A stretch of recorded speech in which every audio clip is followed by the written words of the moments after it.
They played for a state title on their home field. Of course, they still haven't won one in OHSAA competition, and Hoban got them that night. Underway with the state championship berth on the line here this evening. We've got a touchback as the Tigers offense will take the field first. Look, Nate Moore's got a really talented team, and they've got their work cut out for them tonight, but they've got a really, really good running attack. Yeah, they're going to be physical up front. They're really going to have the opportunity to pound the rock, controlling the ground as they work behind that, as he said, smaller offensive line, but a bigger offensive line for a lot of other high schools, but not your traditional Massillon offensive line. These guys play physical. They're a lunch pail group. It'll be fun to watch them lock horns with Hoban up front. Massillon led by sophomore quarterback Jalen Slaughter. He's had a really good year, 5'11", 160. Not a super big guy, but I think he's certainly impressed the Massillon community in 2022. And his lead tailback, who gets an awful lot of touches, senior tailback Will Trell Hartson. Interesting here. They're starting off at 10 personnel, and really Hoban's struggling with the matchup here. They're going to have to go to a 4-down front here. Not exactly what they anticipated. First play from scrimmage is an incompletion to the left-hand side. Unable to get it all the way out there. I think it was tipped at the line of scrimmage, so it brings up 2nd down and 10. Yeah, Evan Sergo's going to have his hands full with the defensive line tonight here for Hoban. He's one of the guys that they've talked about as their bell cow up front. He's got a lot of work to do. Unfortunately, they got to get those hands down up front here, 2nd and 10. Left to right across the offensive line, Evan Sergo, Mike Looney, Andre Jones, Mike Mercurio, and Sam Snodgrass. So they hand it off with absolutely nowhere to go, right into the middle. This Hoban defensive line is playing at a really high level. Tackle there for Devin Bell. Bell is really a physical guy who's played a lot of good football for Hoban. He bats the ball down on the first play. They run inside zone. He screeps down on it. He gets it. It's going to be a long 3rd down, and we're going to have an official's timeout here, Brendan. Putting minute of play, and Massillon trying not to go 3 and out. Bad news here. They're taking their star off the field in Hartson. He's got a sub out. There must have been a looks like knee pads. This has been a big thing with OHSAA this year. If a player's knees are not covered by his pants, they're going to make him come out for a play. Head coach Nate Moore not thrilled about it, and it looks like Hoban jumps off sides, which totally bails out the Tigers. Mr. Everything for Hoban. JV on Crable. Comes off the edge there, 3rd and long situation. Good idea bringing him down there. He got a little excited. He'll have another opportunity here. So it's 3rd down and 5. Referee winds the clock. Massillon going to try to convert on its first 3rd down of the night. Hoban there. Oh, sorry, check that. They were one high look here. They were going to go with a double inside blitz. They're going to try to put pressure on here. Let's see what they do here. They're rolling back to it. Pass comes near side. It's intercepted. Picked off by Tylen Boykin. How about the start for the Knights? Inside leverage. You can't throw slants underneath that. Great start for the Hoban defense. They couldn't ask for more, and they got great field position here. It was interesting to see there. They looked back to the sideline. He originally started an outside leverage. They checked to the slant. He goes inside leverage, and really great job adjustment by the Knight defense.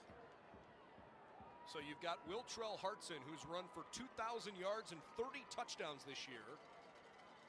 Massillon chooses to throw it twice in the first series.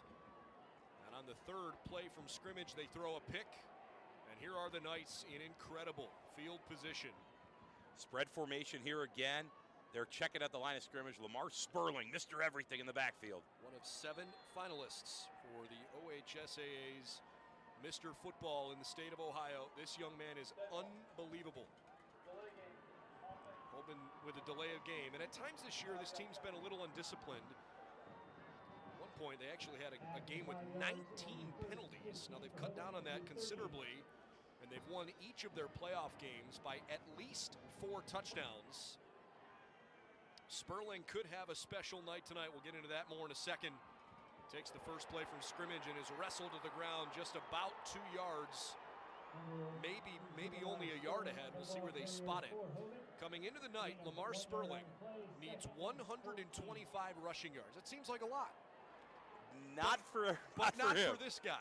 He's 125 yards shy of breaking the all-time OHSAA single-season rushing record. His numbers this season would literally blow your mind. You might not believe it. scrambling. And a great job by this Massillon defense. Interesting move, moving Sperling out of the backfield, trying to see if they're going to be in man coverage here as they work to it. A six-man box there. You know, the RPO game that Hoban has done a lot of should potentially be there from tonight if Massillon stays in the six-man box here. But a 3rd and long here. They've got a lot of football ahead of them. Let's see what they decide to do here. 2-by-2 set, cadets down splits, maybe some rub routes, try to get these guys off. Ja'Kai Long, first-year starting quarterback for Hoban. It's officially 3rd down and 14. Great pocket. Long's got all day and finds a completion. And on the second effort is close, but not quite to the first down marker. Wow, great protection by the guys up front. They've run a twist in the inside part of the game. We call that a nut stud, a nose under the tackle. Good job by the inside guys for Hoban. And now it's a very manageable 4th down for them. Both of these teams like to be aggressive on 4th downs. I don't anticipate that this is going to be the kind of game where we see the kickers shine too brightly. 25-yard line, you've got 2 yards. This is great field position one way or another. Completely agree with Coach Terrell going for it here. Heavy, unbalanced here. Let's see what they do. They got big boys in. 60, a tight end for them. Long hands to Sperling, who got hit behind the line. Massillon turns it over on their first possession, but comes right back and stuffs the Hoban offense. What a great job by Marcus Moore. The Akron Zip commit eats up 2 of the blockers, plays them into the backfield. This is something Zips fans will be looking forward to for the next 4 years here at InfoCision Stadium.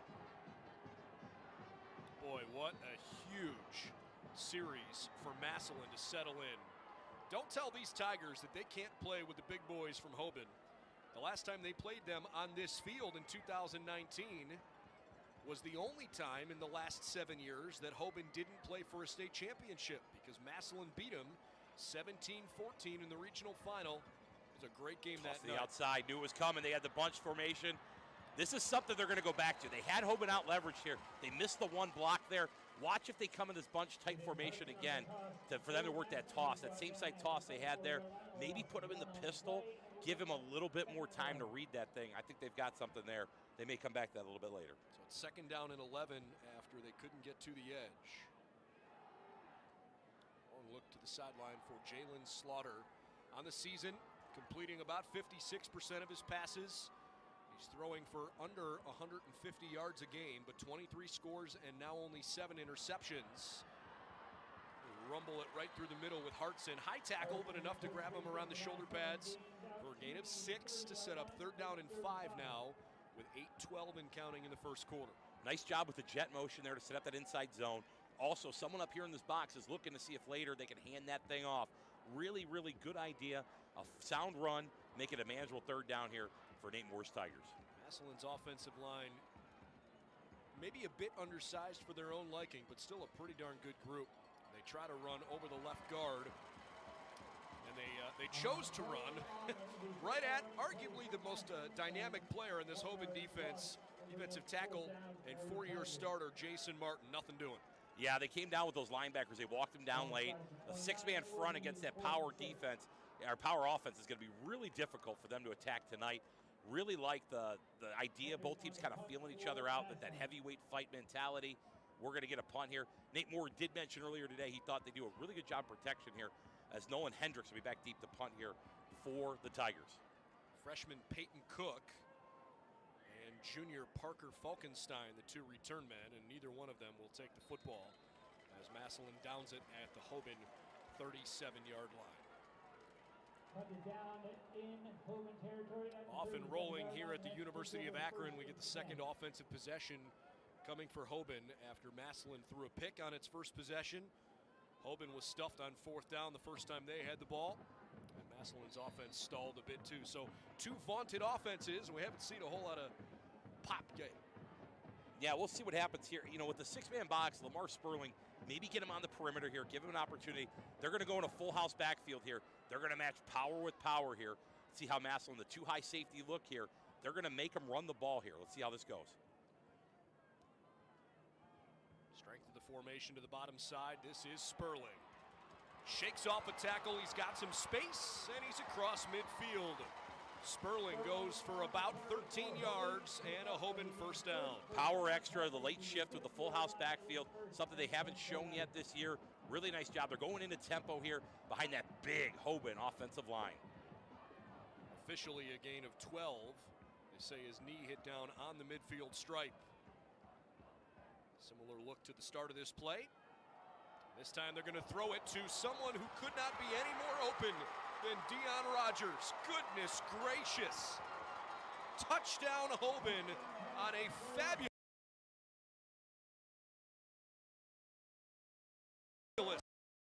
play action play. Set it up off the shift, make it look the exact same way. Great job on the stutter with the tight end. He's wide open. The safeties come down and bite, and now you got 6 points for those Hoban Knights. Last week in their win over Hudson, Hoban only threw the ball 4 times. They ran it almost exclusively, and they've done that so many times this season. Because frankly, for the most part, nobody's been able to stop them on the ground. But Ja'Kai Long with a great pass to a wide open Deion Rogers. Extra point up and good. And the Knights take a 7-0 lead about midway here through the first quarter. How about this week during practice? The guys are talking about it. They go, hey, we got this formation we want to get in. Deion, I know you're a linebacker. We're going to put you tight end here. You're going to block on the first one. If we get an explosive run, we'll come back to you and you make sure you're not too wide open. You kind of got nervous there. He was so open that sometimes those guys will drop the ball. But what a great job by Deion Rogers. Good play call by Tim Terrell to get into the tempo with it. And really a nice job of starting fast. Something we talked about, that they've done this playoff run that they didn't do all season, but a great start to the game for the Hoban Knights. Let's talk to the 2 head coaches for a second. Nate Moore at Massillon. He's the all-time winningest coach now in Massillon High School history, which is really saying something considering he's eclipsed Paul Brown. And Tim Terrell has only won 5 state championships in the last 7 years. Not too bad. 2 great products, FCS programs. Nate, who was an All-American at the University of Dayton, and then Tim Terrell played at YSU. So another guy who's, when the YSU job was open a couple years ago, he did such a great job at Hoban. He was a guy that was rumored to be the guy for that job, but he's done a phenomenal job here at Hoban. People know what it is. It's a stop for every college coach. These 2 places, you see him every time you stop here in Northeast Ohio. This is going to be returnable. From inside the 5-yard line, an opportunity. Freddie Lennox Jr. looking for space across the 20. And he's pushed out of bounds just shy of the 30-yard line. Freddie Lennox Jr. going to the field there. You know, obviously later in the game, they may try to come back to that boundary return. But Freddie Lennox Jr., an heir of the great Freddie Lennox, Glenville Tarbloodder, and Ohio State Buckeye, down here tonight, starting this off with a great kickoff return. You know, Hoban, throughout the season, they weren't really a team that started fast too often. They've been incredible out of the gates in the 3rd quarter. In the playoffs, it's been a lot more balanced. And when they get ahead, they typically stay ahead. How does Massillon avoid looking up at the scoreboard and saying, hey, we got to chase the game the whole day? Just continue to get back to what you do. You know, this is what they did. They started off with inside zone. They're going to try to work themselves back into it. It's interesting with that kind of the spine that you see on the defense. Crable is running in motion. He's going to go over with whoever the tight end is, Davenport there. Be aware, watch for them with Davenport to be able to work some counter game back away, some split flow stuff to kind of give an opportunity to maybe take that extra defender outside the box. Davenport, number 97, one of the tight ends, just a sophomore, but recruiting really starting to pick up nicely for him. Got a Division I offer from the Pitt Panthers recently. Meantime, we get a substitution here on the Hoban defensive line. Javian Crable out. And it looks like Tanner Mintz is coming back on. So it's 2nd down and 9 after the 1-yard run. A little bit softer box here. They're going to try to throw the football here. Slaughter up in the pocket, and he got crunched. Holy smokes, what a hit. Eli Lee with a punishing blow. The sophomore sees him step up in the pocket, is patient. Once he breaks the line of scrimmage, he goes and hits this guy. Wow, what a hit by Eli Lee. A loss of 3 to set up 3rd and 12. They're going to show that same blitz they did last time here. So let's see if they do it again. Massillon with the look and play, the video game offense. You know, check and see. Someone with the sticks up here say something a little bit different. Possibly a cover 0 look here. More pressure right up the gut. Slaughter feels it and just chucks it down near the line of scrimmage. They say incomplete. I'm not sure if there was a receiver in the area there. They're going to talk about it over here, but one of the things that you see, they're able to walk those linebackers up. With Crable being on the defensive end, he's so athletic, he could drop into the flat for you. He gives you so much. He's either going to brush the passer or drop. Really interesting here. Say the ball went beyond the line of scrimmage and the quarterback was outside the tackle box. Our referee tonight, Joe Volpio. Umpires Frank Grubb, Michael Filkins, the head linesman. Line judge is Steve Gerber. Ben Jordan Downs, the back judge, and Marcus Wright is the center judge. And so for the second time in as many possessions, Massillon will have to punt it away here in the first quarter. No first downs yet for the Massillon offense tonight. And a fair catch for Hoban, just a few yards onto their side of the field. Knights with a 50-yard touchdown pass. Now, let's be real, it was more of a 15-yard pass and 35-yard run after the catch. But they had really sucked the Massillon defense in last time and beat them over the top for a long touchdown. Explosive plays are obviously a pretty regular thing with these two programs, and I would imagine we're going to see a good bit of play action throughout the night. Absolutely. You know, the other thing you have is the versatility of Crable being in here. You know, they're going to set up that same bunch formation that we just saw Massillon try to start their drive off with. Let's see if they go pin and pull or some kind of way of run and toss down to the field here. They've got leverage. They've got the one guy playing soft off here at the corner position. They could run the ball to the field here out of the pistol. They will. Sperling shakes off a tackle. Lowers his shoulder into contact, and he's not afraid to absorb a hit. Ahead toward the 48-yard line. It's a pickup of 4, second down and 6. I think we're going to get this one coming back with a hold on Hoban. Did not see the flag on the field, but it is going to come backwards. And so already we're seeing a little lack of discipline now. That's, again, what we've heard a few times as a problem for the Knights this season. Yeah, nothing drives you crazier when you're an offensive coordinator. You get that 5-yard gain, you started off right, and now you're sitting there and you go, oh man, another holding call. So now here, first and long, but there's no panic. They're going to go back into the same formation here just to the field here. See if they try to give it back to Sperling. Xavier Williams, one of 3 receivers bunched to the right. The freshman, Peyton Cook, boy, is he a speedster, wide on the left. They fake the reverse. I mean, could he be any more wide open? Javion Crable catches it with nobody within 15 yards of him. How about that for a play-action touchdown? Play action off the reverse. They suck the safeties up and in. And right now, they're using Lamar Sperling as the best decoy in Summit County. This is absolutely outstanding start for Hoban. You know, what a way to score on 2 wide open throws to Ja'Kai Long, the West Virginia transfer, with 2 touchdown passes here early in the first quarter on Suma Field Stadium. So the young man who is just 125 yards shy of breaking the all-time single-season rushing record in OHSAA football has not factored into either of the big play scores through the air from Long. Extra point on the way. It's up and good. The first one to Dion Rogers and then Javion Crable. 2 scores from 50 yards or longer, and Hoban races out to a 14-0 lead with 4:39 left in the first quarter. Well, now you can take Spectrum News 1 with you wherever you go. Just do what over 1 million users have done. Download the Spectrum News app on your favorite device or tablet. You can get the latest weather, latest news, watch the live stream 24/7. Go to SpectrumNewsApp.com. You can learn more about the app and download it if you haven't already. What a way to start it off for Hoban. 2 great formations. You start off in that full house with the unbalance that gets to it. Then you come back with that pin and pull formation that everyone loves to run with that tight bunch. And they set it up off the reverse on it. Absolutely great schematics here by Tim Terrell and his offense. So how does Massillon respond? They haven't had a first down yet, and they got to figure out a way to get in this thing before it gets out of reach. This is now when you start looking at your call sheet. What are those calls, your get-it-tos, that you have to have?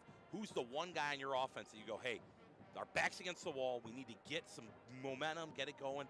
Inside zone right now is not going to be it. We're going to have to try to figure out a way to get Whitlock on the perimeter and give him an opportunity to do what he does really well. And maybe something with Nolan Davenport, like I said previously. the big body that's the big target. Well, you could tell Freddie Lennox really wanted a chance to make something happen with his feet. But a touchback gives the Tigers the ball for the 4th time. They threw a 3rd down interception and have punted in each of their last 2 possessions. And now trail this game by 2 scores. Just past the midway point of the 1st quarter. You know, the other thing you're looking at right now, they're in the huddle right now. Nate Moore's telling them, hey, guys, we're in this game. We've been here before. We know what to do.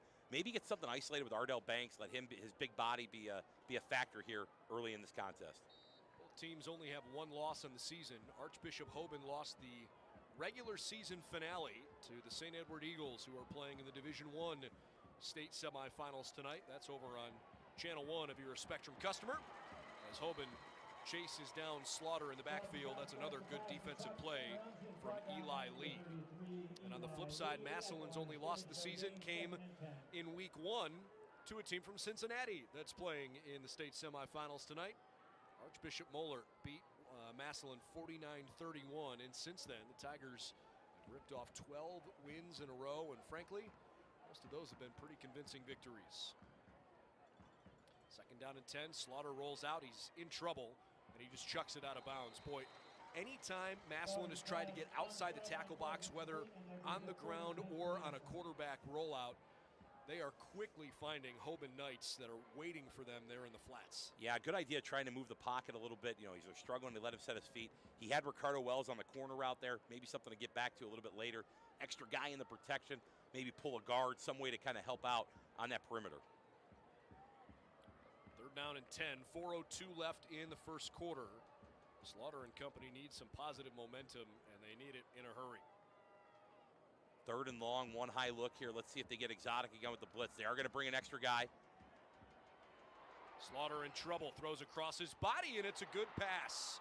A completion, and Massillon moves the chains. 1st down, brought in by Braylon Tolles. What a great job on the comeback route. Great patience by Slaughter, the sophomore. He's under duress. They bring the extra backer in, which then means they're going to have to run some sort of man coverage. He was patient, moved his feet. Really nice job of keeping this drive alive for the Tigers. Gain of 16 and a 1st down as they go to the ground on the 1st play. Banging around a few times. Took a minute or 2 before Hartson was knocked down. Picked up just 1 yard. Tackled by Ricky Williams. The young linebacker who all of a sudden is looking like a chiseled veteran. Ricky Williams, nice job scraping over the top. Beating that double team that's working up to him and really making that play on that 1-back power. All right, here we go. They're going to run the Bama X here. This is they're going to run through the A gaps with these guys. Let's see what they do here. They're crossfire it. See if they kill it with the check here. Massillon's going to try to do something else different here. 2-by-2 look here. They don't have a max protection here. They only got 5 in the box to protect here, and they're going to stay with the same blitz.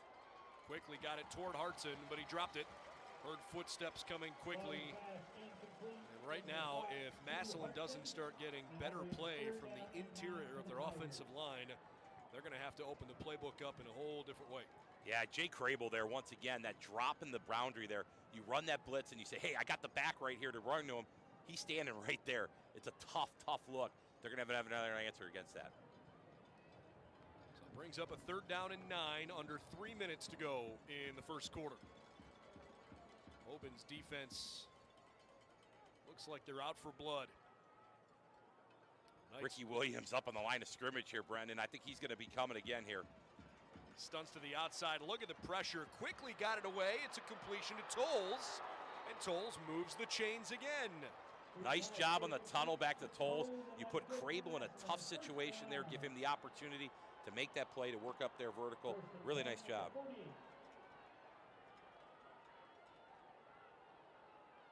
So 2 3rd down conversions on this drive give Massillon a chance to catch their breath a little bit. 3-by-1 of the field here. They're going to motion back to a 2-by-2. Maybe run it right behind Davenport with the power play. 2-back power, really nice job. Good idea schematically to start off that 3-by-1. It keeps that extra defender outside the box, motioning quickly. It's going to afford them the opportunity to be able to run the power plays that they love to run here and really get Whitlock going. I mean, this kid has run all over everybody during the playoffs and really all season. If you're just joining us, we are late in the 1st quarter, about 2 minutes to play. 2nd down and 7 for Massillon. Trying to get the defense's eyes moving in a different direction, but nowhere to go over the middle of the line of scrimmage. It's a gain of maybe a yard. 3rd down and 6. One of the things you like is Kyler Wiggins is out there kind of by himself from the Holy Spirit. So you know the offensive coordinator is going to come back to that a little bit later. Something to look at maybe if they can get off that motion, a way to get him the football. 2 tight ends, 12 personnel here. This is definitely 2-down territory for the Massillon Tigers. They're going to look back to the sideline once again. They're checking a lot of good stuff tonight. Let's see what they decide to do. A little bit different here. We're going to get a timeout here by the defense, it looks like. Check that. Massillon is going to call the timeout. They didn't like the look. Brendan, one thing that they did there a little differently, they went to a kind of that 3-3 stack that they were known for years ago. Lined up in it. It gives Crable the flexibility. I mean, that's the thing that's crazy about this defense. Crable can play defensive line. He can play linebacker. He can play safety. I think he drove the bus here tonight. And now it's not very far to come here. You could see the lights at Hoban from the beautiful press box here at Infocentric Stadium. But he really can do everything. The guy played quarterback. You know, he baptized Coach Terrell's child. I mean, the guy does everything. It's been a lot of fun to watch him tonight. And, you know, it's a nightmare for Massillon to prepare for him. Well, and look, you know, I think it was the first thing out of Coach's mouth when we spoke with him for a good half an hour earlier today was how unselfish he is to look at the role he had on this team last year and start thinking about both his future but also the present for this team, and to say, you know what, we're a better team right now if Jakai's playing quarterback. Absolutely, and reaping the benefits of it. The touchdown catch there, playing both ways at a school like Hoban, that doesn't happen a lot. And you can see he's done a phenomenal job tonight. He is a confident player for them, somebody they really rally to. Let's see if they stay with the same formation here. They're going to go back down to the 4-down front here, so a little adjustment then. Crable's going to have to scoot back here. Looks like he's offsides right now. 3rd down and 7. Long play up the left sideline, just out of the reach. So close for Zachary Liebler, but an incompletion sets up 4th and 7, and Massillon looks like they're going to bring on the punting unit. Great idea, going for the shot, trying to get something going a little bit, especially after the timeout. Right call you've got the fade set up there. You know, maybe the split was a little too tight, which kind of gives that awkward drift at the end of the play. If they're a little bit tighter, or a little bit wider rather, he doesn't have to move as much. And he's still got that leverage with the inside receiver here. So they'll punt again here. Good opportunity here for something special for Massillon. Better drive for Massillon in that they move the sticks a little bit, have a chance to kill some time. Fair catch called for at the 20. Picked up a couple critical 1st downs on 3rd down in passing situations. So even though it's a drive for Massillon, it doesn't result in points. Hoban takes over deep in their own territory here late in the 1st quarter. 1:12 on the clock. The Knights are back on the offense. How does the Massillon Tiger defense respond here? 2 play action plays that have kind of caught them with their pants down. Now it's an opportunity for them to kind of get settled, play a little bit more sound defense here, and give them the opportunity to force Hoban to drive the length of the field. Peyton Cook, Jalen Hightower split out wide to the left. Tight end in there is Josh Greer on the right-hand side. Tighten things up for Sperling, who stands behind. Sperling takes the handoff, runs into a massive humanity, and can't move the pile more than just a couple yards. It's a gain of 2, tackled on the play by the really solid defensive tackle Marcus Moore. 2nd down and 8. Good job by Moore there. Once again, he's playing in that 4-eye technique right there on the outside on the inside that tackle here. They're going to walk the outside linebacker here. They're going to really give them an opportunity to kind of play more than just a 6-man box. But all day long, wide open again over the middle, but this time he misses him. Long had a good chance, but unable to connect with Hightower. And Massillon fans are right now holding their breath a little bit because these home run balls over the top have hit a couple times. Here it's 3rd down and 8 with 41 seconds left in the quarter. Humongous stop here for Massillon. Big time for this game. They've got to come up with something big here. They're bringing in bigger people. Crable comes out. They're sending in a tight end. So maybe an opportunity for them to maybe run the ball, see if they can get it on the ground here with Sperling. Pretty big wide splits down here to the left-hand side. Maybe something gap scheme-wise, get an extra puller, see what they decide to do here. If you haven't watched Hoban much this year, as Sperling takes the handoff left. And look how he's swarmed. Massillon was ready for that like you wouldn't believe. Great job of them recognizing the big splits, the into the boundary there. They're going to have to work themselves into it. Really, really good job by Massillon to stand up here in this situation and give themselves an opportunity as the quarter here starts to wind down with less than 20 seconds. Yeah, they don't here, and it doesn't look like they will. Sperling in the playoffs, just the playoffs this year, has put up numbers that some guys never see in their careers. 4 games. Sperling came into tonight with 114 carries for over 1,100 yards and 20 touchdowns in 4 playoff games. And in the first quarter tonight, now some of it was because he wasn't the focal point of the offense yet, but to Massillon's credit, Sperling hasn't gone off quite yet. He's averaging 285 yards on the ground per game in the postseason. But tonight so far hasn't been as much a factor, and yet Hoban still leads at 14-0 after 1 quarter. Yeah, I think the Suburban League went back and voted on the all-conference guys, and they decided that they were going to make him first team all-conference with those numbers in just 4 games. But once again, credit to Nate Moore and his staff here at Massillon. They said, we're not going to let Lamar Sperling beat us right now. They're engaging with those safeties. They're bringing guys down in the box. You know, good job by Hoban recognizing that and being able to hit him over the top on it. But it's the same thing. If you're playing LeBron James in high school and you go, hey, we're going to let LeBron beat us, well, then you're going to get beat. So now they let Lamar Sperling do this, and they're doing a really nice job of containing him. They've got to score on this drive, though, to really keep this thing rolling for Massillon.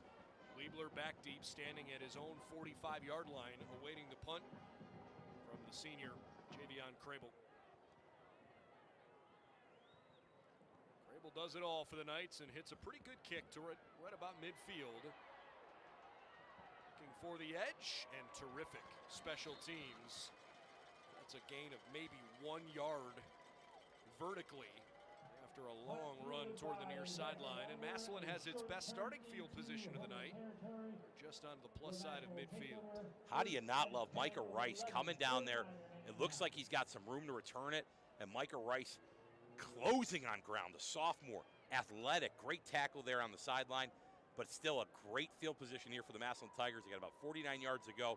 Can they get something on the board here to really get this thing moving more in their direction? Brendan Gulick, Tommy Zagorski with you from the University of Akron. State semifinals in Division II. Winner of this game will play in the state championship game at the Pro Football Hall of Fame in Canton next week. And we see our first explosive run from Will Trell Hartson. They run the wrap blitz with the inside linebacker. They make him go C-gap. There's nobody there to replace it. And a really nice job of Whitlock staying up inside and getting that first down run. By the way, the winner of this game will play either Kings from down in the Cincinnati area or Toledo Central Catholic, the Fighting Irish, who have knocked off previously unbeaten Highland. And they beat Avon, who's been a real tough team in Division II, making consistent deep runs in the state playoffs year after year. The Fighting Irish are having a great season at 13-1. Their only loss was week 1 to St. Ed's, and they have dominated teams in weeks since then. We've got 4 really good programs left in Division II. This is 2nd down and 7. Great run by Hartson on the last play again. We're going to end up getting the officials coming in. There's going to be a timeout here by Hoban. They were blitzing once again, and Hartson did a nice job. They run that pin and pull to the outside. He's going to try to get to the edge. Crable's there. He sticks his foot in the ground and knifes it forward. And I know I'm getting really juiced up about a 3.5-yard run, but right now it puts you down to the 32-yard line. You've now got Hoban kind of questioning what they're doing with all the blitz stuff. This may give you an opportunity to really have that red zone threat where you get an Ardell Banks to let him just go up and, you know, a 50-50 ball. And really when you're his size, with the offers he has, Pac-12, ACC, you really don't think that's a 50-50 ball. That's a 75-25, 80-20 ball in your favor. Maybe something they try to do here on this 2nd down play, knowing that you're going to have a 2-down territory here, that you're going for it on 4th down if you get there. Well, the Tigers have certainly done a better job of settling into this game after all of a sudden early on it felt like they blinked twice. They were down 2 touchdowns to one of the toughest offenses in the Midwest, not just the state of Ohio. Safety's playing off the hash up there. I know I'm calling out Banks here, but I think Banks has got the opportunity to be the one that they're looking for here in this situation. Maybe some first quarter stats here in just a moment. Those just came in for us. 2nd down and 7, Slaughter throws across his body on target. 1st down, Massillon down to the 20. A pickup of 12. Ardell Banks there, like I said, get him isolated, let him throw the football. They're going to run one-on-one coverage there, especially when you motion over. It brings that safety down. Don't be crazy if they do this again. Maybe some kind of smash concept out of it, which they just ran there again. Well, it sure feels like Massillon, they haven't abandoned the run up the middle, but they have not been able to move the line of scrimmage in between the tackles at all so far this game. Yeah, it's been tough. I mean, a good job of the defensive tackles. As we talked, pregame, Tim Terrell was very appreciative. And there they go off the outside. Hartson has a chance. Middle, and he scores. Gaps. Trell Hartson. Gap scheme football, you love to see it. You get the guys working through it. You put Banks to that side. Now what that does, it widens the safety. So now he hits that thing inside. He's got an opportunity to go. Really, really good job. 2 great coaching staffs slugging it out here tonight in the capital of Summit County. 20-yard score for Hartson. And Massillon settles back into it. 31st rushing touchdown for Hartson this season, but the extra point from Hendricks is wide right, no good. With 10:24, it's a 14-6 game here early 2nd quarter. Little shaky here in protection on special teams tonight. Hoban has been relentless, going after everything, playing a physical brand of football. Really, really, though, nice job on the drive. Being able to throw the ball, being able to run the ball, setting things up. Really exciting job for those guys. And a nice job by the offensive line kind of settling in. We talked about it in the pregame. They're not as big as a traditional Massillon football team up front, but they've done a really nice job tonight of trying to establish the run. They're starting to settle down. They're letting the sophomore having the opportunity, Jalen Slaughter, to set up, throw the football. Slaughter's not really a sophomore, though, anymore. Slaughter, he played the entire playoffs last year. He's played 14 or 13 games this year. He's really done a nice job for them at quarterback. If they can get him clean, he's got weapons to work to and really give them an opportunity to get back in this thing.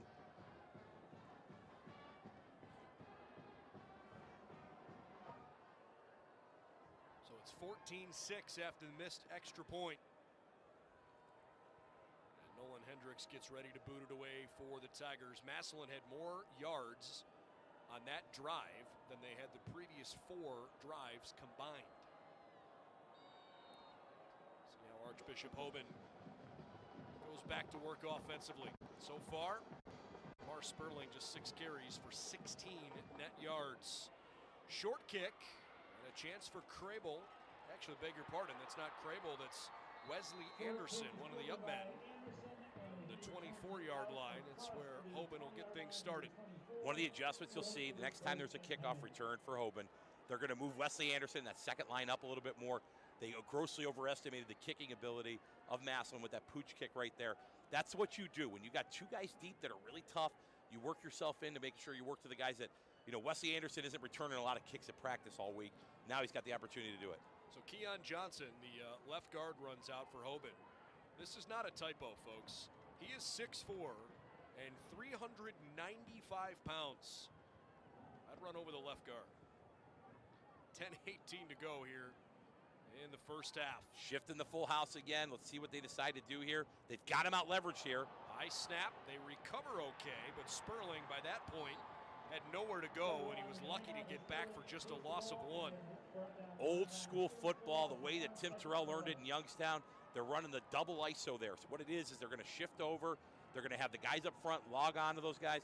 Second level defenders, those 2 inside guys are going to work up. They're going to try to smash them in the mouth and really get back to running the football and keeping their defense off the field here a little bit, which they grossly need in this 14-6 contest. 2nd down and 11.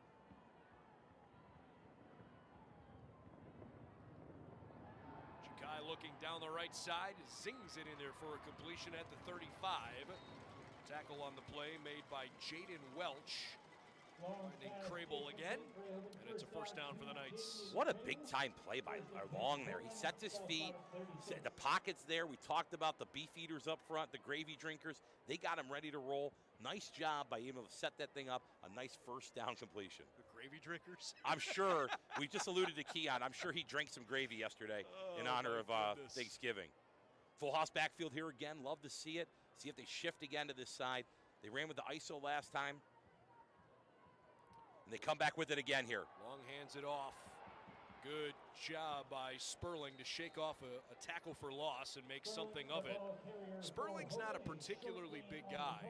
He runs really hard. He's tough to tackle, but only at 5'10", 186. He is a Buffalo recruit. And yet he is certainly one of the more dynamic backs you're going to see play high school football. Second down and 8 here. That play had way more to go there. I didn't mean to interrupt you, but Mason Moore there did a nice job in that one-on-one matchup with Drew Holt there. If he could keep his hands on him and knock him back, it's really going to give him an opportunity. They're playing with a wide 3-4 eye down here to the boundary here. He's playing more through the tackle here, but now they're going to the outside. Tyson Campbell has it for a first down. Really, really nice job of setting that up there as we're working through to it. It's great to see these young guys have the opportunity. You know, this Hoban roster and this Massillon roster are loaded with young guys, but this one's going to come back, I think, with a holding penalty where that flag's located. It's back just past. There you go, ineligible man downfield, Drew Holt. The flag was just past the line of scrimmage. So Hoban continues to shoot themselves in the foot tonight. 8:21 left here in the first half. That's what makes it really difficult, the RPO here. OHSAA football, they do not let you go downfield on those passes. In the college game, they give you a little bit more flexibility to 4 or 5 yards downfield. But these coaches know that, and this deep in the playoffs, you can't have that happen. Long adjusting his protection. Second down and 13. Empty backfield here with the motion. Good way to get it to Sperling here on the perimeter. Snapping has been a little bit of a problem for Hoban here tonight. Sperling gets to the sideline, and he's wrestled down right around the 39. Called a gain of 6 yards. Third down and manageable, but they'll need a full 7. Yeah, really good job getting in the empty. Another way to get Sperling the football. He's got a different, talent set than a lot of the guys out there. So it'll be interesting to see if they try to get him the football again here in this 3rd and 7 situation. Archbishop Hoban trying to get to the state championship game for the 7th time in the last 8 years. The only time they didn't get there in that stretch, they were tripped up by these Tigers on this field back in 2019. Some short in breaking routes might be an easy way for them to get to it. Crable at the tight end here. He's just set up right there. Over the middle and a completion at the 45. What a move. Open space for Crable. Down inside the 20 as he stiff arms a defender for 15 yards. Get out of my way, Javian Crable. What a great job there, and then great blocking downfield. If he breaks that tackle, Parker Falkenstein was running from the opposite hash, engaging that safety downfield. You'll love to see it. And the other thing that is really interesting here is good job recognizing that they're going to play that soft coverage, take what they give you, get the yaks with your athletes. Really nice job here by the Hoban Knights. Boy, when Crable gets going with a full head of steam, that kid is as tough to tackle as any skill position guy that the Knights have. Back to the full house here. Let's see if they adjust. And they've been shifting to the field here. Let's see if they do it again. They're going to come down to the boundary here. 7:10 and counting left in the first half. Back to that ISO play. To Sperling, and for the first time tonight, Lamar Sperling is into the end zone. Touchdown Knights. I was kind of getting nervous. That's the longest Sperling's gone without a touchdown in his career, I think. But unbelievable job. Once again, they came back to that double ISO we talked about. They won the one-on-one matchups up front. They were able to kind of position block there, let those guys get up on the second level. Really, really nice job and a great answer by the Hoban Knights. Ryan Burns on for the extra point. Joey Hartman will hold it for him as the Knights try to take a 2-touchdown lead +1. Such a crucial extra point situation here with the score being 20-6 here. This really gives Hoban a little bit of breathing room if they can make this one. Right down the middle. So the Knights march their way down the field after Massillon scored for the first time tonight. And the Knights have a 21-6 lead. You gotta love the mindset of Hoban. They come into this game They say, we're going to punch you in the face. Massillon's a tough school. We're a tough school. We're both lunch pail type teams. They decide to get into that full house backfield. They're shifting to it, that unbalanced stuff that's really been good for them. And it's kind of unique. You know, as you're watching St. Ed's on the other pickup on the Spectrum Network tonight, they do a lot of that as well. And what you see is teams do that, and they watch it, they mimic it. They go, you know what? I think we could do that too. You watch your scout team run it all week, and you go, this might not be bad for us. So it's a really good job by them to see it as they're going to attack this. They're going to 6x4 here from the hash. Let's see if he could drive it to the end zone again last time like he did. You know, the one thing that's really unique here, look how wide the set is here of number one here, Tyson Campbell. It almost looks like they're setting up something for him to be able to run like a fake over here, especially with the guy off here at the 45-yard line. I'm not encouraging them to run an onside kick here, but I am looking at this and saying there is something out there. There's some meat on the bone for those night special teams. And then you don't also have to tackle Freddie Lennox Jr., which is never an easy task. Short kick, Lennox from his own 7. Across the 20 at the numbers, and he's wrapped up. First guy there was Ricky Williams. And the Tiger offense comes back on the field. I think this is a critical series here for the Tigers. After finally getting on the board, they give up a couple of big plays, including the really long run after the catch from Crable. And they go immediately back down 2 touchdowns now. Again, remember, if you didn't join us at the beginning of the game, Hoban started the game on defense. They will start the second half with a football. So right now it feels like the Tigers are trying to keep pace with what Hoban's put together. How about Ricky Williams there? The guy's a starter at linebacker. He's the first guy down on the kickoff. That just breeds culture. That's an awesome job by Tim Trow and his staff. And now we see these guys in a 3-by-1 set here getting a little big in the 12 personnel. Hartson tried to go up the middle, and Ricky Williams said, not right through this gap. Pretty Ricky said, put it on the hotline tonight. He is doing a great job here tackling guys left and right. You know, Coach Terrell today, when we had the opportunity to talk to him, he was blushing about Ricky Williams. And I understand why. You're just watching him sideline to sideline. He is eating everything in his path. Really good physical job by him. You get into 12 personnel. Now you're Massillon. You go, hey, let's get into 10 here. Let's try to widen this thing out. Let's make Ricky Williams play in space. Let's see what they decide to do here. And Massillon, once again, Hoban showing blitz. It's going to be interesting to see here. They got Crable to the boundary. They can always drop him. They try to go something to the flat here. Let's see if they got some other way of getting a rub route up here on top. Second down and 12 and an incompletion. Boy, Slaughter's been throwing off balance all night long, and several times, like he did there, was doing it while falling backwards. Hard to put something on it when you got to get the ball out quick and you're leaning away from it. You're going to see here, let's see if Massillon makes this adjustment. You got the A-gap crossfire. Let's talk about letting Whitlock work to that side, where Crable's at, and slide that protection so you could pick up those 2 inside linebackers. What you're doing is you're letting some guy get 5 yards ahead of steam to go hit your best player on offense in the teeth of the A-gap. On 3rd and 12, Slaughter steps up, throws to a wide open target, and it's incomplete. Boy, that went from being nearly a home run pass for a touchdown to Jameer Gamble, and then was almost picked off and maybe brought back just as far the other way. And instead, it's just an incompletion on the box score. Goodness gracious, that was almost a disaster for both teams. Jameer Gamble was wide open, and that's going to be something everyone's going to be talking about at breakfast tomorrow in Massillon. 4th down and 12. The clock sits at 6:06 as the referee waves off one of the Tigers, who, again, was likely dealing with an equipment malfunction. So they make a change here on special teams. 4th and 12 from their own 24-yard line. 2 guys back deep here. They're going to be safe here. Good idea here by Hoban to set up a return. From the 45-yard line, Falkenstein gets to the outside and steps out of bounds at the 42 on the Massillon side of the field. So Hoban right now full steam ahead. They've got 3 first-half touchdowns. They've moved the ball nicely through the air. And then on that last drive, when they needed to punch it in on the ground, no problem. Falkenstein, really nice job of that return there. One thing you want him to do is maybe communicate a little bit better, having the opportunity to kind of set each other up. Kicking team. I'm sorry, receiving team. Number 20. Penalty been forced for the end of the kick. First down. Where was the, oh, there's the flag. It's sitting right on top of the 30-yard line. It was blending in with the paint. I never saw it. So Once again, Hoban in some trouble because can't stop these self-inflicted wounds here. They're going to stay in this full house backfield again. This has been their bread and butter.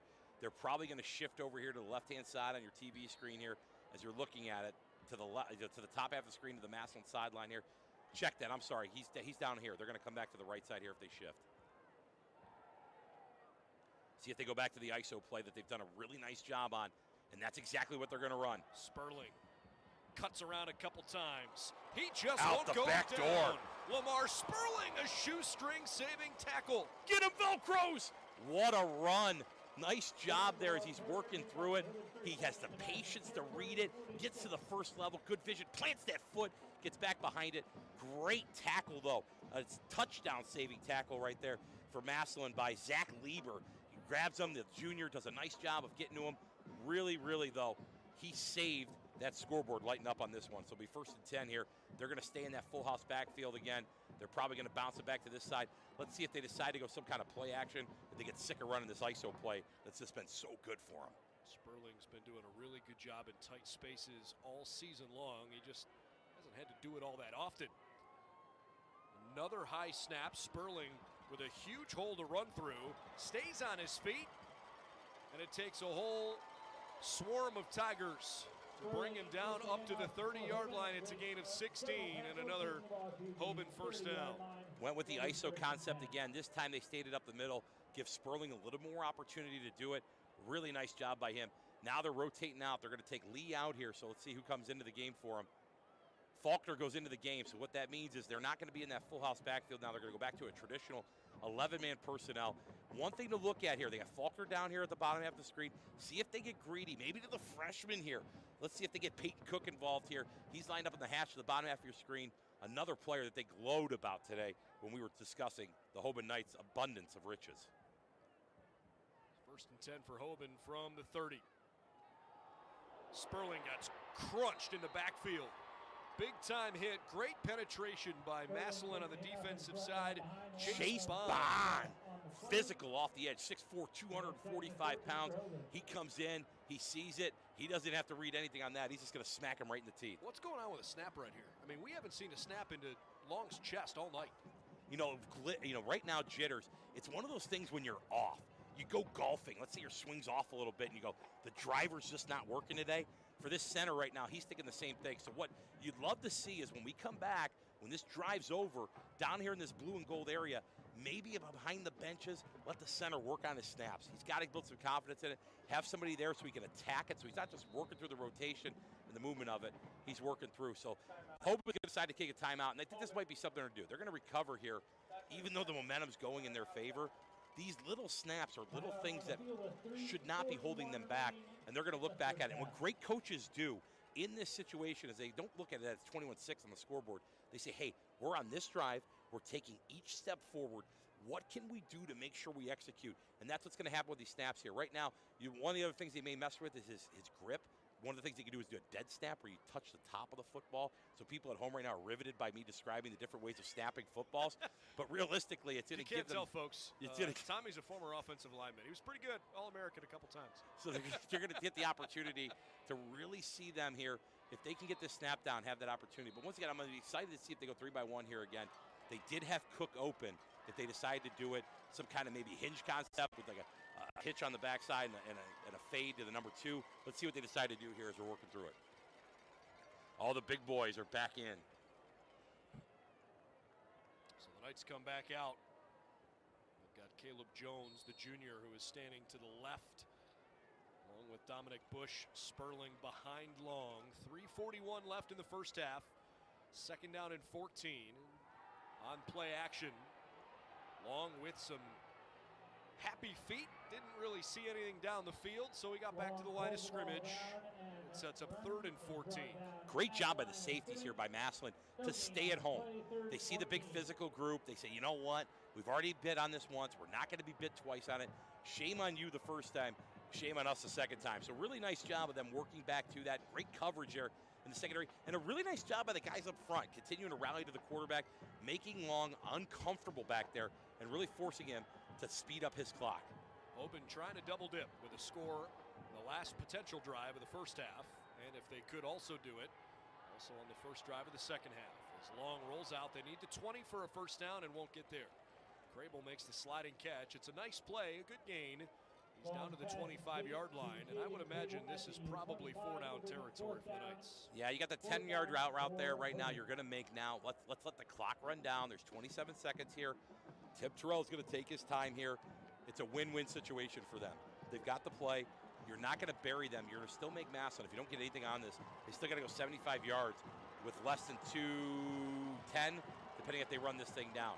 So they're going to start off here in this 2-by-2 set. Maybe some rub route concept up here on the top half of the screen. Little max protection here. They're going to bring a guy in. They're going to blitz here. In trouble. Long gets out of a sack, throws across his body into trouble, and it's actually intercepted, which frankly works out worse for Massillon. They're cheering, but they just lost 15 to 20 yards by picking that off at the 6-yard line. So it's exciting for Jaden Welch, but you can't pick that off. Jaden Welch batted down. They take a little bit less yards that they have to worry about. But in that situation here, he's going to make a play. And what you don't want to see happen is if he's diving for that football and he tries to bat it down, God forbid it hits the top half of his hands and keeps that ball alive, he will be in infamy in Massillon for the play that he keeps that ball alive.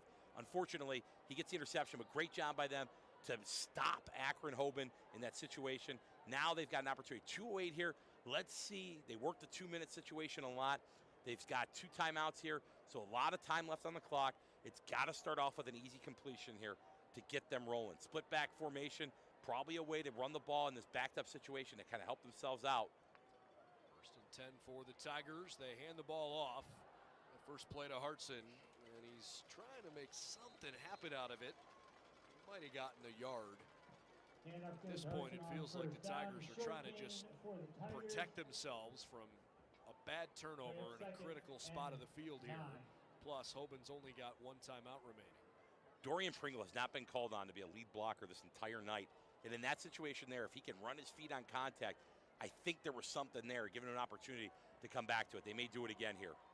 2nd down and 9. Hartson almost hit the hole. Great tackle by the linebacker, Ricky Williams, who's been all over the field tonight.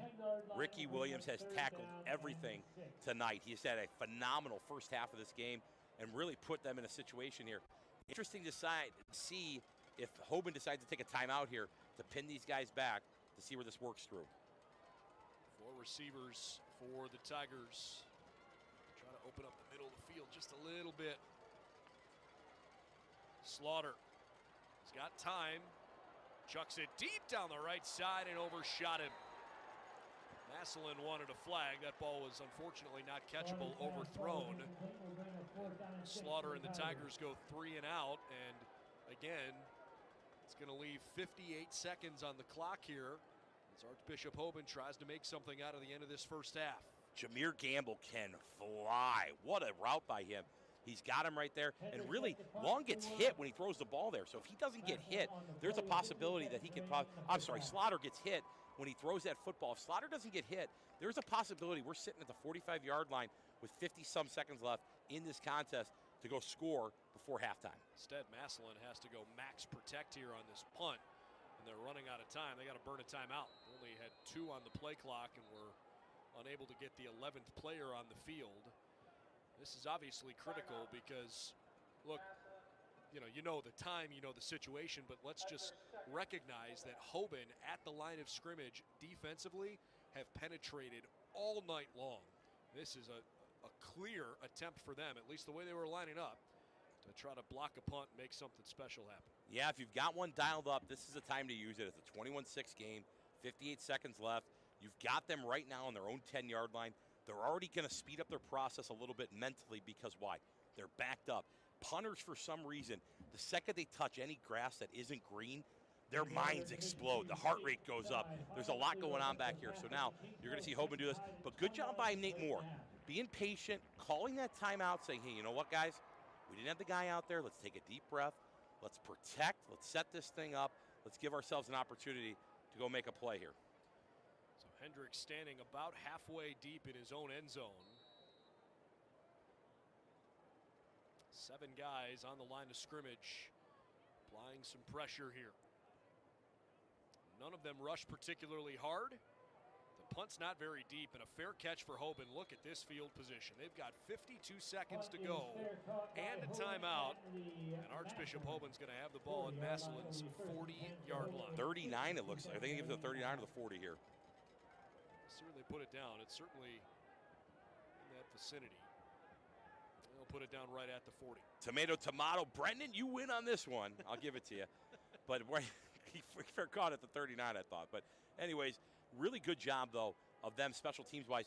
And interestingly enough, they show the block. Tim Terrell decides we're going to hold up. We're going to return this thing because I'd rather try to get a touchdown that way than the unconventional block way where you might rough the punter and keep that drive going. Really nice job by the veteran. There's a reason he's got a pocket full of rings on the sideline right now. Uh-oh, here we go. The bunch set down here to the field. Let's see if they decide to run something off of this. They ran a pin and pull with this earlier. Now there's the jet motion off of it. Long looking right and dumps into the flat. Caught by Falkenstein. And he got his bell rung pretty good inside the 35. Clock continues to run. It's at 40 seconds. Small gain of 8 yards, second down and 2. Wow, great job there. Tempo-wise, they're going to bring it back in. Massillon trying to get set here. Communicating the back half, there's an issue here. Long throws to the outside, and he gets a completion with a step out of bounds. Falkenstein caught it, but if he would have taken a shot downfield, he probably had an opportunity to throw for 6. Hightower was wide open, streaking toward the pylon. It's enough for a first down, though. Well, it is the Thanksgiving season. Don't be greedy. You got the hitch. Take the first down. Continue to work yourself through. You still got one timeout left. 25 seconds here. They're going to give that same formation again. Let's see if they motion out of this to try to work these safeties around. Sperling this time, the motion man. Sperling is on an island by himself. Long looking that direction. Wants to throw, and it's incomplete. He could feel some pressure behind him. Good job by Massillon to get over there and cover Sperling quickly. The snap again. 20 seconds. A low snap. You're making him set up there. Sperling gets out there, and I think everyone in orange and black in the stands took a deep breath, and then that snap is low. Long can't set his feet. He's got to run out. He tries to play backyard football, and unfortunately it doesn't work out for him. But they're going to start off 2-by-2 here. Back to their spread set. Let's see if they try to work some kind of route combination here to the top half of the screen. You've got, the tight end down to the boundary. Crable's done everything tonight. He's got an opportunity to be somebody here. Let's see what they decide if they go down to the sure side to the bottom, if he comes back to the top here. Long to his right, and he'll just throw it out of bounds. No unnecessary shot there. Feels like Ja'Kai Long has been too willing to get out of the pocket too quickly. In his defense, he has been under duress the majority of the evening. The defensive line for Massillon has done a great job. That black shirt defense has been playing on the other side of the football, really forcing him to move and not letting him set his feet. When he sets his feet, good things are going to happen. We've seen it, those 2 long touchdown passes again. But here, now to the top half of the screen, they're going to 2-by-2 set again. It's Joey Hardman that comes in with Crable that just ran off the field. They're down and 10. They'll hand it to Sperling right up the middle. So now you have an opportunity. You set up a field goal here and let it work down. With 3 seconds on the clock here. They'll take the timeout with 1 on the clock. So, looks like Tim Terrell's Archbishop Hoban Knights will have a chance to one final play. I would think it would be a field goal try, but you never know. With 1 second, usually you're going to work for that field goal there. He wouldn't have let that thing run down unless he's going to try to kick it here. So Tim, I think, is going to try to kick the football here with this guy setting it up. And one of the things that's good about this is that you're working this operation. You talk to your team about this middle 8, the last 4 of the first half, the next 4 of the second half. We discussed earlier in the broadcast, they've been really proud of their third quarter effort. But right now, you come away with this thing. It was 14-6 with about 4 minutes to go in the half. You've got the 1 touchdown. You work a good defensive effort. You come back here. If you could come away with 10-0 in this situation, that is such a big thing. And you have the ball coming out at halftime. I mean, everything that you really want dialed up here, you've got it here. So he's going to bring that field goal unit onto the field. Ja'Kai Long on the sideline. He's counting right there, as the head coach always does, to make sure he can get to 11. Do we have 11? Do we have 11? He's asking in the headset right now. Coach, we got 11. We got 11. So now it's a 40-yard attempt here. This is going to be a tough one, but let's see what he's got here. Hardman will put it down just beyond the 30-yard line, so a 40-yard kick. for Ryan Burns. Junior's been really good this year. Hoban looking for some momentum going into the half. Kick is on the way, and boy, did he have plenty of leg, but missed it to the right. Oh, He pushed it wide right, no good. Burns, nice job there. He looks at it, he recognizes it. You know, that's one of the things that I think people forget here sometimes. You know, Akron's done a nice job of widening those uprights for these guys. Normally when you kick at a college stadium, those are a little bit narrower uprights, so it's a little bit tougher for those guys. But right now, you know, he felt that pressure coming from the outside. He pushed his leg. You got to tell your kicker, stay down on it. Don't swing with that pressure. Stay down. If they're going to block it, they're going to block it. You're never going to swoop it back in. But a really nice job. He's got the leg for it, Brendan. We'll see him do that again, hopefully sometime in the near future. So Massillon dodges a little bit of a bullet. Archbishop Hoban, not once but twice, fails to score late in the second quarter.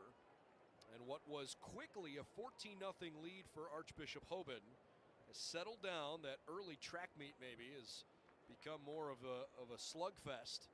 It's now 21-6. Massillon did score a touchdown, missed the extra point on a good long drive. They went about 50 yards up the field.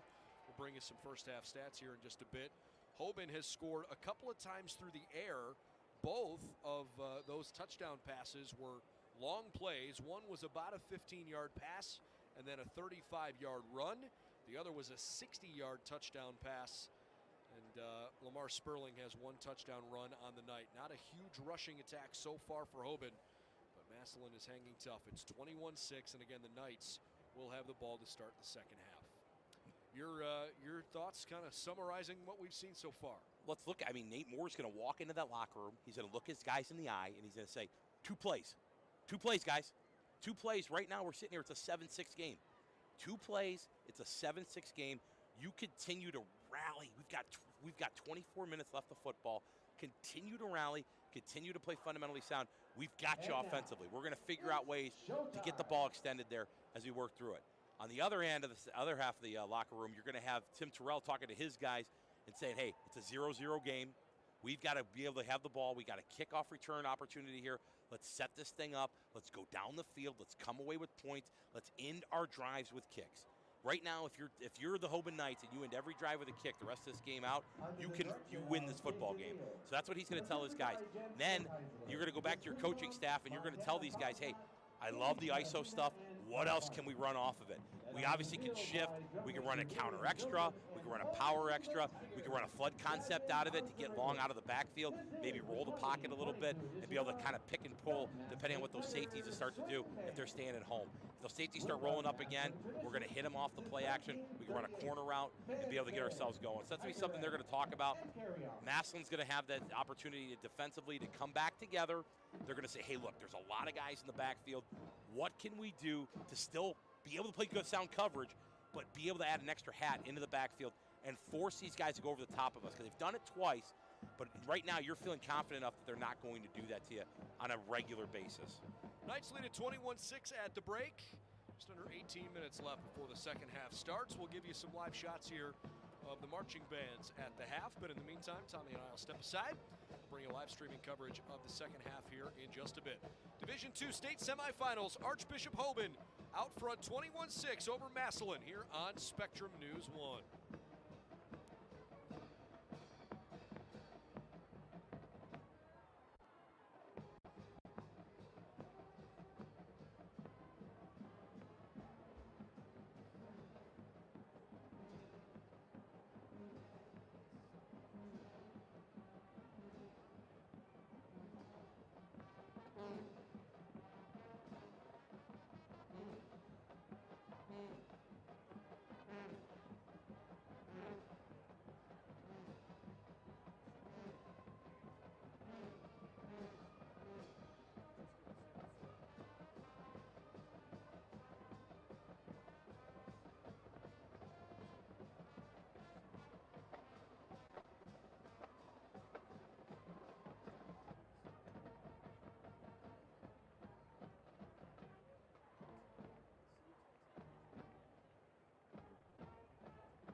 Ladies and gentlemen, the Tiger Swing Band now presents some of our favorite songs from this past season. We start with a song from our funk show. Here is Tear the Roof Off the Sucker, Gear Up the Funk.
Our next song comes from our Latin show.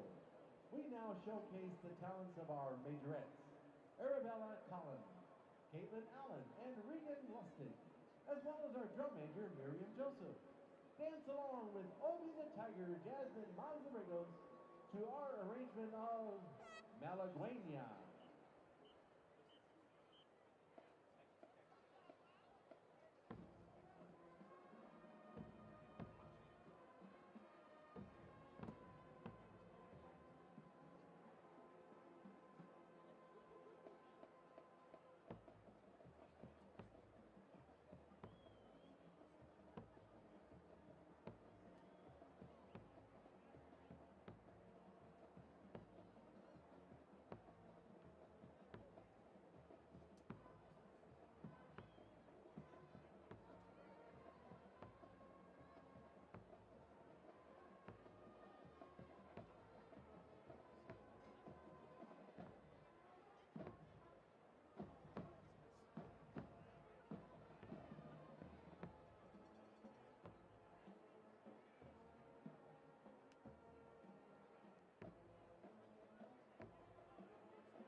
We close our show tonight with another song from our funk show.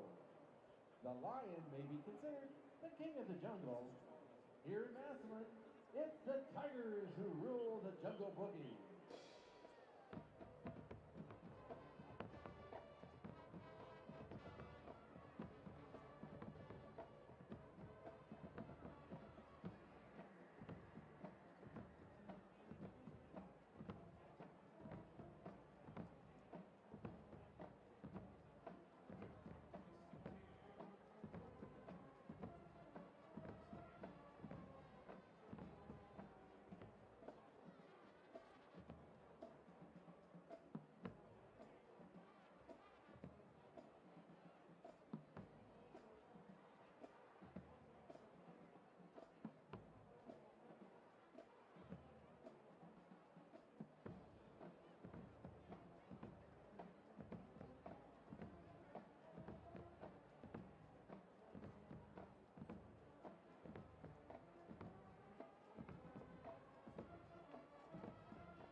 Score game if at all possible. Able to do in terms of halftime adjustments. It's the coaching staff and it's also the football IQ of their players. When you're at halftime and you're making those adjustments, you have to have a group of men that are going to execute that game plan. You could come up with whatever you want, and that's really one of the testaments to great high school football teams. People always used to laugh. The great Chuck Kyle retired a couple weeks ago. You know, one of the calling cards of his teams were, wow, that halftime adjustment. What's the magic sauce in the locker room? It's smart football players, and that's what Tim Terrell has. That's what Nate Moore has. So can these smart football players be the guys that can execute what you saw in the second, what you saw in the first half, and make sure you're not leaving too much meat on the bone at the end of this contest? Hoban will receive the second half kickoff. Massillon's got to find a way to dig down deep defensively here and keep this a two-score game if at all possible.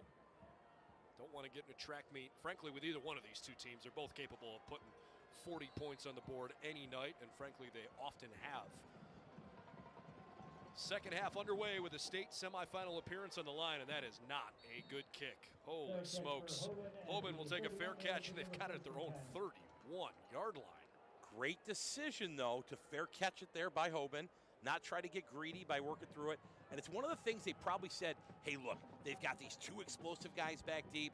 Let's try to pooch this thing. Let our defense play instead of letting someone on the kickoff unit burn you on that. But still, the 31-yard line's not where you want to be. You want that thing to fall somewhere between the 25 and the 15 there. But that's what they're going to have to live with, an advantageous field position here for the Knights of Archbishop Hoban High School. And Ja'Kai Long, 8 of 12 in the first half, 209, 2 touchdowns and a pick.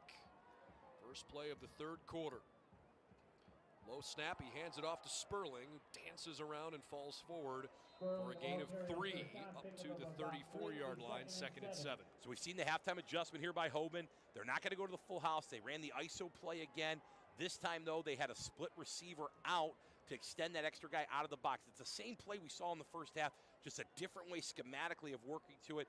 Nice job up front, though. When you only give up 3 yards on that play, we'll see what the Tigers can do here again on a second and long situation. Massillon going with 3 linemen down in a 3-point stance. Second and 7 again. Sperling right up the gut. Sperling ahead to the 45-yard line.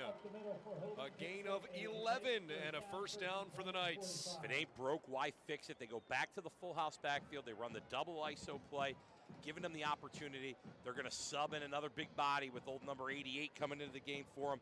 So it's a good opportunity for this team to continue to be physical and set the tone what they want to do here in the second half. Sperling just carried it for the 16th time tonight.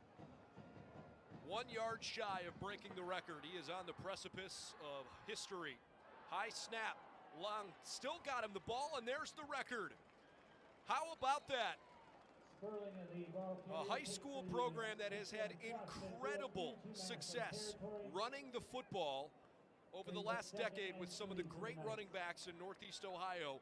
None of them, nor any other running back in the history of OHSAA football, have accomplished what we just saw from Lamar Sperling. He is now the all-time single-season rushing leader, 3,480 yards and counting.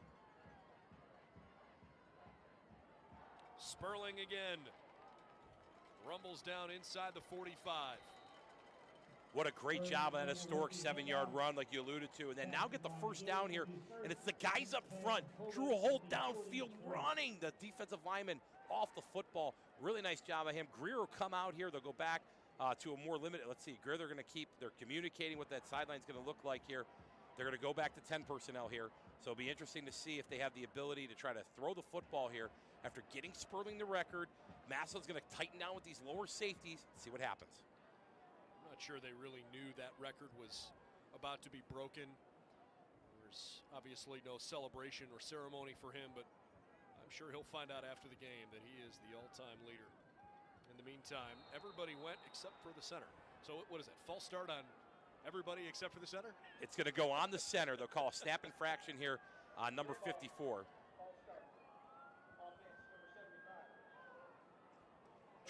Traditionally, Nate Cross would be the one that bears that cross, no pun intended, because of the fact that he hasn't snapped the football and everyone else went with it. It's been a tough night for him. You know, and another reason, part of it is he looks across. There are some dudes on the other side of this defensive line, and he's like, man, I'm trying to snap the ball. I'm trying to block. I'm trying to make all my calls. He's just got to settle down here and get an opportunity to keep this season going for his guys. Hoban starting the second half, marching the ball down the field on the ground. And a timeout called by Tim Tyrrell and Hoban. Michael Wright Jr., that nose tackle, has been on top of him all night long. That's a 265-pound sophomore. I didn't know the good Lord made 265-pound sophomores that can move like him. So really, really nice job. You know, as you're looking at Michael Wright Jr., he's done a really good job of using his hands all night. He's disrupted that center, kind of forcing him to make some bad snaps here.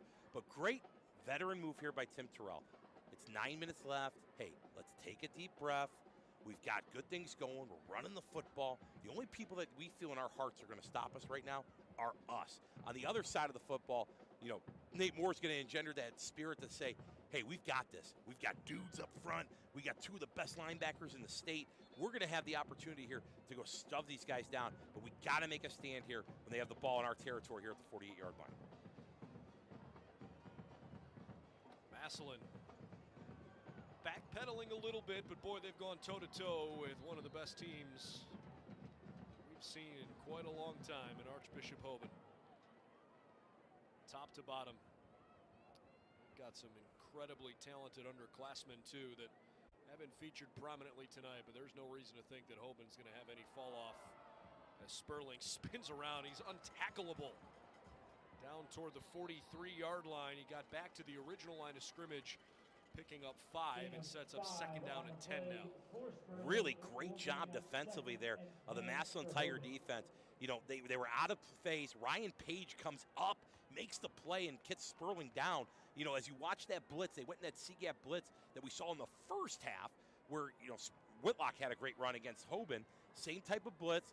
Nice job by Sperling trying to get it vertical with it. But Ryan Page, what a great play by him to be able to keep this thing to 2nd and 10. Parker Falkenstein and Peyton Cook split out wide to the right. Sperling down to the 34. He cuts, he spins, he jukes, he stiff arms. Sperling does it all. Picks up, they're going to call it 9 yards. He's a yard shy, 3rd and 1. Cody Fair just riding him to that 9-yard pickup there, but a really nice job here. And one of the things that's happening is that they're doing a lot of gap exchange blitzes that makes it difficult on you in that situation when you're playing out of gaps, that someone's going to try to hit you in the middle with that. Dominic Bush, the fullback here.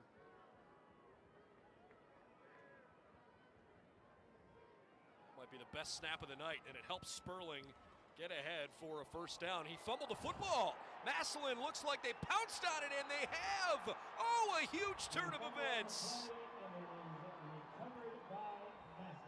What a play by Massillon. You can't dial it up any more than what you want right there.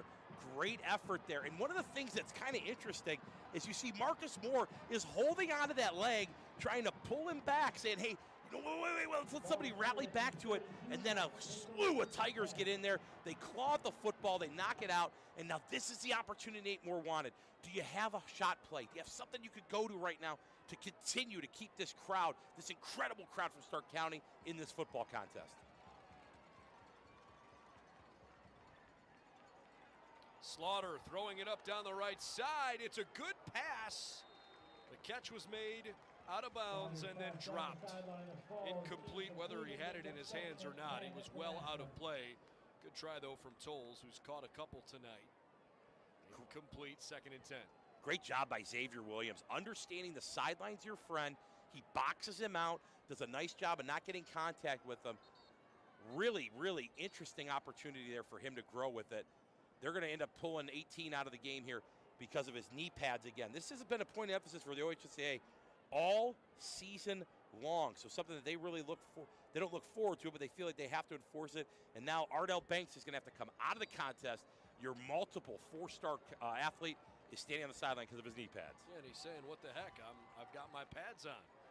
Good completion to the outside. That honestly might be the best and most effective passing play we've seen Massillon throw all night. A wide receiver screen out to the left. Able to pick up, looks like 7 yards, 3rd and 3. Counting the numbers on the outside on the perimeter. They run the power concept to pull those backers and suck them in. Now you can go swing that thing out there, let your perimeter guys go win one-on-one matchups, and give yourself an opportunity for a manageable 3rd down here. Giving the ball to Hartson, who cuts it back for a 1st down. Ricky Williams, the first one to hit him. Massillon linebacker Micah Rice, actually defensive end, I should say, Micah Rice, over to hit him too, but not before he moves the chains. They go heavy. They're going to run that stretch play to the boundary. Hartson plants his foot, gets vertical, 1st down, Tigers. Ball's on the 44-yard line, another chance for Hartson. He gains, well, I guess 3 yards. It looked like he would be stood up after a gain of 2, but Hartson falls forward, drags the terrific linebacker Eli Lee with him. Eli Lee has had a really good night. He delivered the biggest crunching blow early in the first half when he, I don't even know if I would just call it a sack. He annihilated Jalen Slaughter. 2nd down and 7 from the 47. Slaughter out of his hand quickly. Space to room on the outside. And out of bounds for a gain of a little over 10. 1st down, Tigers. This is that halftime adjustment we talked about. You get the opportunity to get one-on-one guys into the boundary here, 3-by-1 into the boundary here. Another opportunity for them to try to line that up and spurt that thing outside. Hartson knocked at the line of scrimmage by Jordan Pritchard Sewell. Moved him toward the far boundary. What a great opportunity there. You know, one of the things that you notice in the second half, Marcus Moore, the defensive tackle, playing left tackle now for Massillon, a way of them making an adjustment, saying, hey, we need as much beef up front as we can get and give them an opportunity. It's not something he traditionally plays, but he's going to go do it right now and try to give them an opportunity to go to the state championship game. Massillon moving the football. Feels like they've got to come up with something here. Another completion to Tolles over the middle. It's a good pass, picks up 7. 3rd and 3. Now you see the rhythm. Jalen Slaughter setting his feet quick like we talked about at halftime. Give him the opportunity to catch the football, throw it right now, and now have a chance to knock on the door here to work to that high red area and have the chance to go score and make this a 1-score football game. 2 backs in the backfield, including Dorian Pringle, along with Hartson. It's Pringle this time. Needs the 32. I don't think he got there.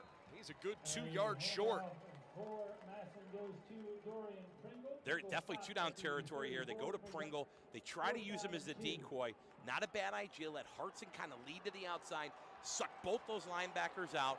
It's 4th down and 2. Huge opportunity here for both teams. Who has the upper hand? Davenport, the tight end on the left. Keep your eye on him. Clock is running. We're at 4:40 in the 3rd quarter. One of the most important plays of the game right here for Massillon. Hard count, movement up front. It's an encroachment foul. 1st down, Tigers. Great discipline by the Massillon Tigers to have the hard count there. Everyone from the Hoban student section is up on the line of scrimmage. They're ready to go. And it's a really nice job to use emotion, use momentum, and just hold it back just a second. And you see that guard move. The guard's allowed to move there because why? He's reacting to the defense. And a nice job by the officials taking control of that call. Well, it's 1st and 10 for the Tigers. Been a good 3rd quarter for Massillon as Slaughter slings it over the middle for a completion inside the 10. Kyler Wiggins sets up 1st and goal. Kyler Wiggins, what a nice job using that space, that little bend route right there. He didn't staircase it as much as they probably wanted him to be able to get around that defense, but a nice job. They're in the low red. Now you've got the crowd behind you. You've got the town behind you. Let's see what you got here in this situation. Ardell Banks, the only wide receiver here. They hand the football off to Hartson, who cuts it back and punches it home. Not to correct you, partner, that's Mr. Pringle. It is. Pringle on the power play. You know, something they've been trying to get to a lot today, and now you have the opportunity with Pringle in the backfield. You're getting that 12 personnel set, the off tight end, which now gives that off defensive end to move a little bit further outside. Nice job of him getting inside, hitting that in the A-gap, and now Massillon's got an opportunity here to make this a one-score game. That's a big score. Just the 6th touchdown of the year for Dorian Pringle. One of 3 Pringles on this team, and I'll tell you what, that whole family has been incredible for the Massillon Tigers this year. Great leadership from Dorian, and a huge 2-point conversion try to get this thing down to 7. Late 3rd quarter, Slaughter feeling some heat. Over the middle, wide open, and the 2-point conversion is good. Caught there by Jameer Gamble, and it's 21-14, and boy, all of a sudden, feels like we got a ball game. Knock, knock, knock. We had the stats guy up here at halftime. He said, don't count us out yet. He was 100% right. You watch this team. They make a strip fumble opportunity. They drive the football down the field, and they do it as a team. There's multiple guys that help you score. The offensive line picks up the pressure, and really one of the things that you see is Hoban kind of played back a little bit. They didn't pressure as much as they did in the first half there on that drive. Maybe the defensive adjustment they're going to come back with here. But then you watch Jalen Slaughter be the leader that Nate Moore needs him to be. He steps up in the pocket. He's patient there. That 2-point play, that was difficult. He got through 1, 2, 3, got to his 4th option on it, and had the ability to convert there. A huge 2-point conversion here. It's 21-14 here in Akron, and this place is rocking. You know the story by now. Massillon, they've won a whole bunch of state championships, but none since 1970. Still looking for that elusive first OHSAA crown that they've earned on the field. Could this be the year? If they do it this year, it'll be because they've come back against an offense here at Archbishop Hoban that has been virtually unstoppable all year. They came up with a big takeaway last time. Still a lot of game left. 3:52 left, 3rd quarter. Hoban takes over 1st and 10 with a lead. And for the first time all night on that last drive, it felt like they tried to go away from the aerial attack, which frankly worked way better than it probably has all year. Yeah, I mean, unbelievable job of them making the adjustment and really riding that roller coaster of emotion here to make this a one-score game. So it'll be interesting to see, does Hoban come back? Do they decide to get in their big sets again? Are they going to drive the football down the field, or are they going to try to go widen this thing out and try to make hit a big play and kind of take the steam out of the stadium? Boy, the Tiger fans are awfully loud at the moment. They believe like they haven't all game. 1st and 10, the play's whistled dead. Another snap infraction on the Knights.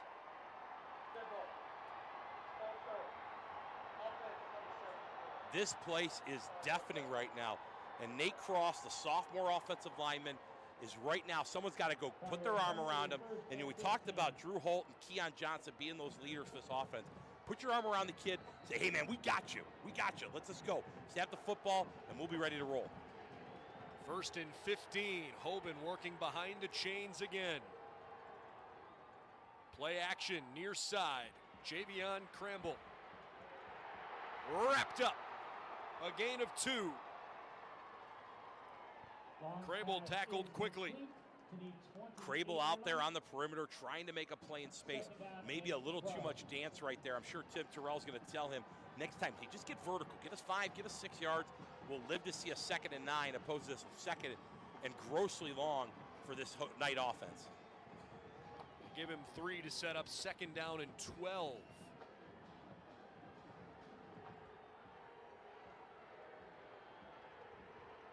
Ja'Kai Long, first-year starting quarterback, has played really well. Sperling bursts ahead, spins forward for 2 more, and now it's a much better situation. Gains 9. 3rd down and 3. Back to the bread and butter, that ISO play they've run all night long. This time, like we said, they widen it out in that twins formation. What it does is it pulls that safety out of there. He's got to honor it. It allows him to do it. Let's see if they get back to it on 3rd down here again and give themselves an opportunity to convert here. 2:37 in counting, 3rd quarter. 3rd and 3. This feels like power football. Sperling bursts through a seam, and he's got a first down up to the 45. Once again, the offset back is going to give him the opportunity out of the pistol to work back to it. And once, you got to credit the Massillon to be a sure tackler. This is the difference between Sperling on any other night. That run right there, he probably runs through that tackle, but you love to see the way Massillon's tackling right now and having those guys rally to the football. Really nice job by them. Hey, Long is coming off the field here. It looks like there's a problem with the helmet. Trying to get things changed. Okay, so Long will come back out, and he is wearing someone else's helmet at the moment. The official's not going to let that happen because of protocol. If they send him off the field for a helmet issue, or he takes himself off of the helmet issue, he's got to sit out one play. Even if you call a timeout, it won't buy you the time. I learned that the hard way in my first year of being a high school coach this year.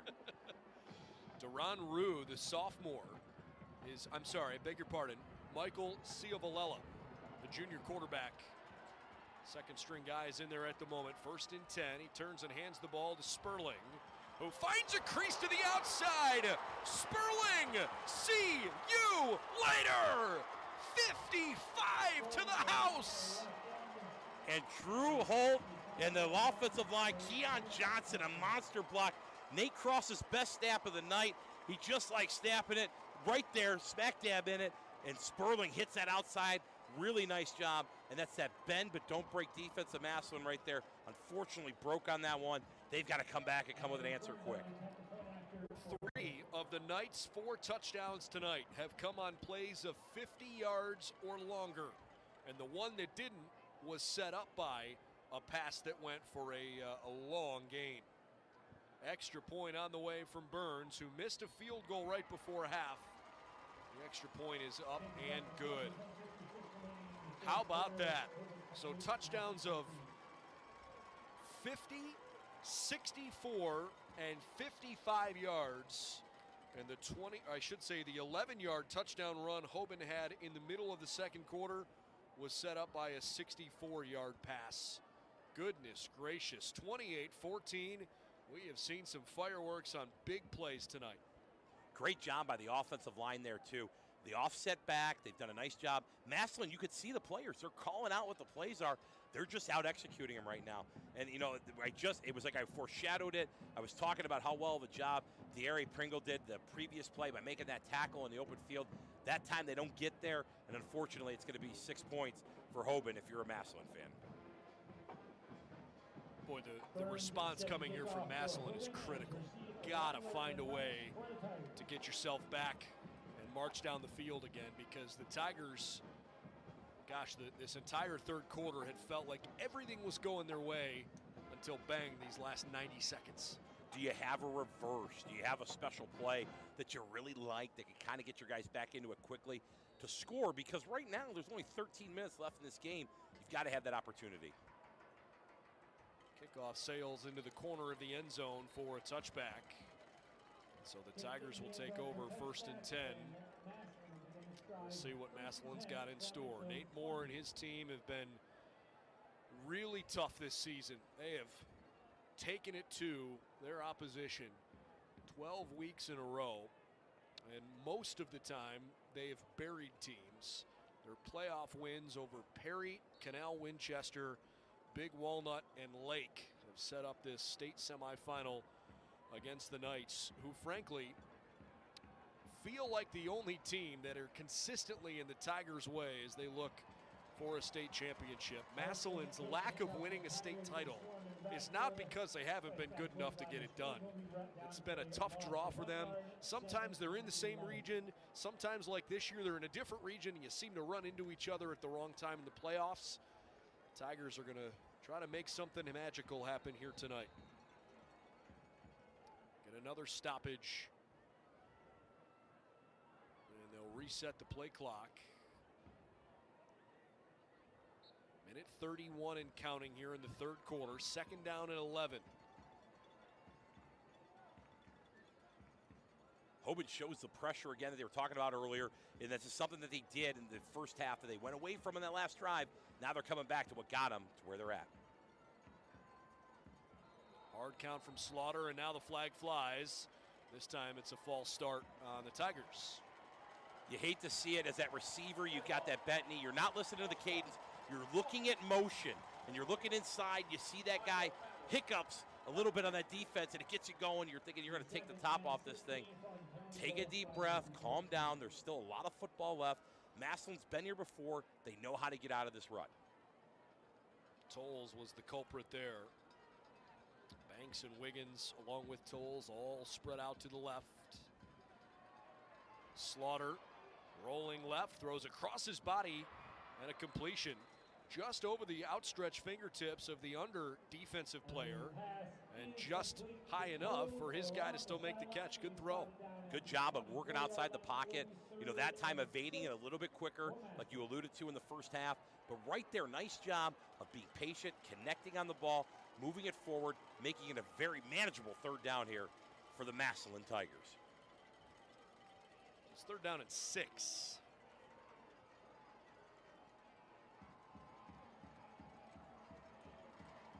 $18 seconds and counting, third quarter. They do need to snap the ball.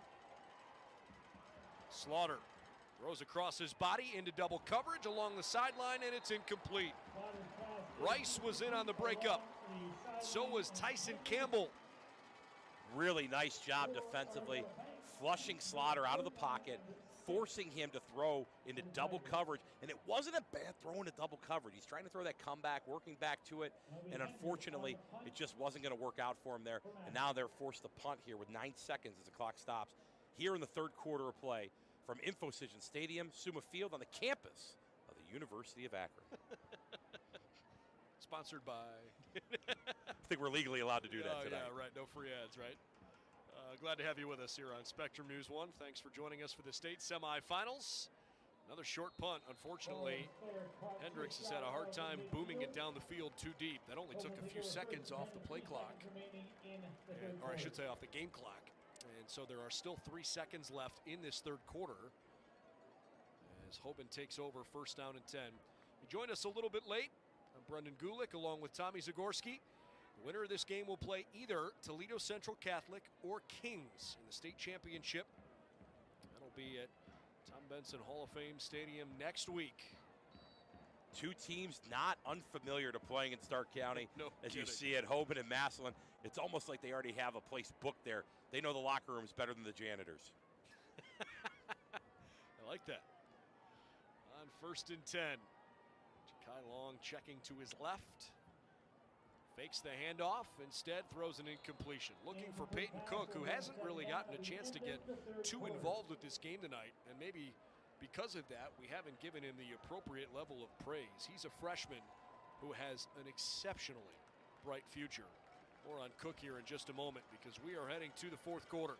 Archbishop Hoban, 5 state championships in the last 7 years, including the last time they played these Tigers back in 2020 when they won it all. And Hoban's got a 28-14 lead as we head to the fourth. Well, that third quarter was a little different than we saw in the first half. I thought Massillon played a great third quarter early on, and this game would feel so much different if they didn't have a little lapse there at the end of the third. Yeah, they won the quarter. They went 8-7.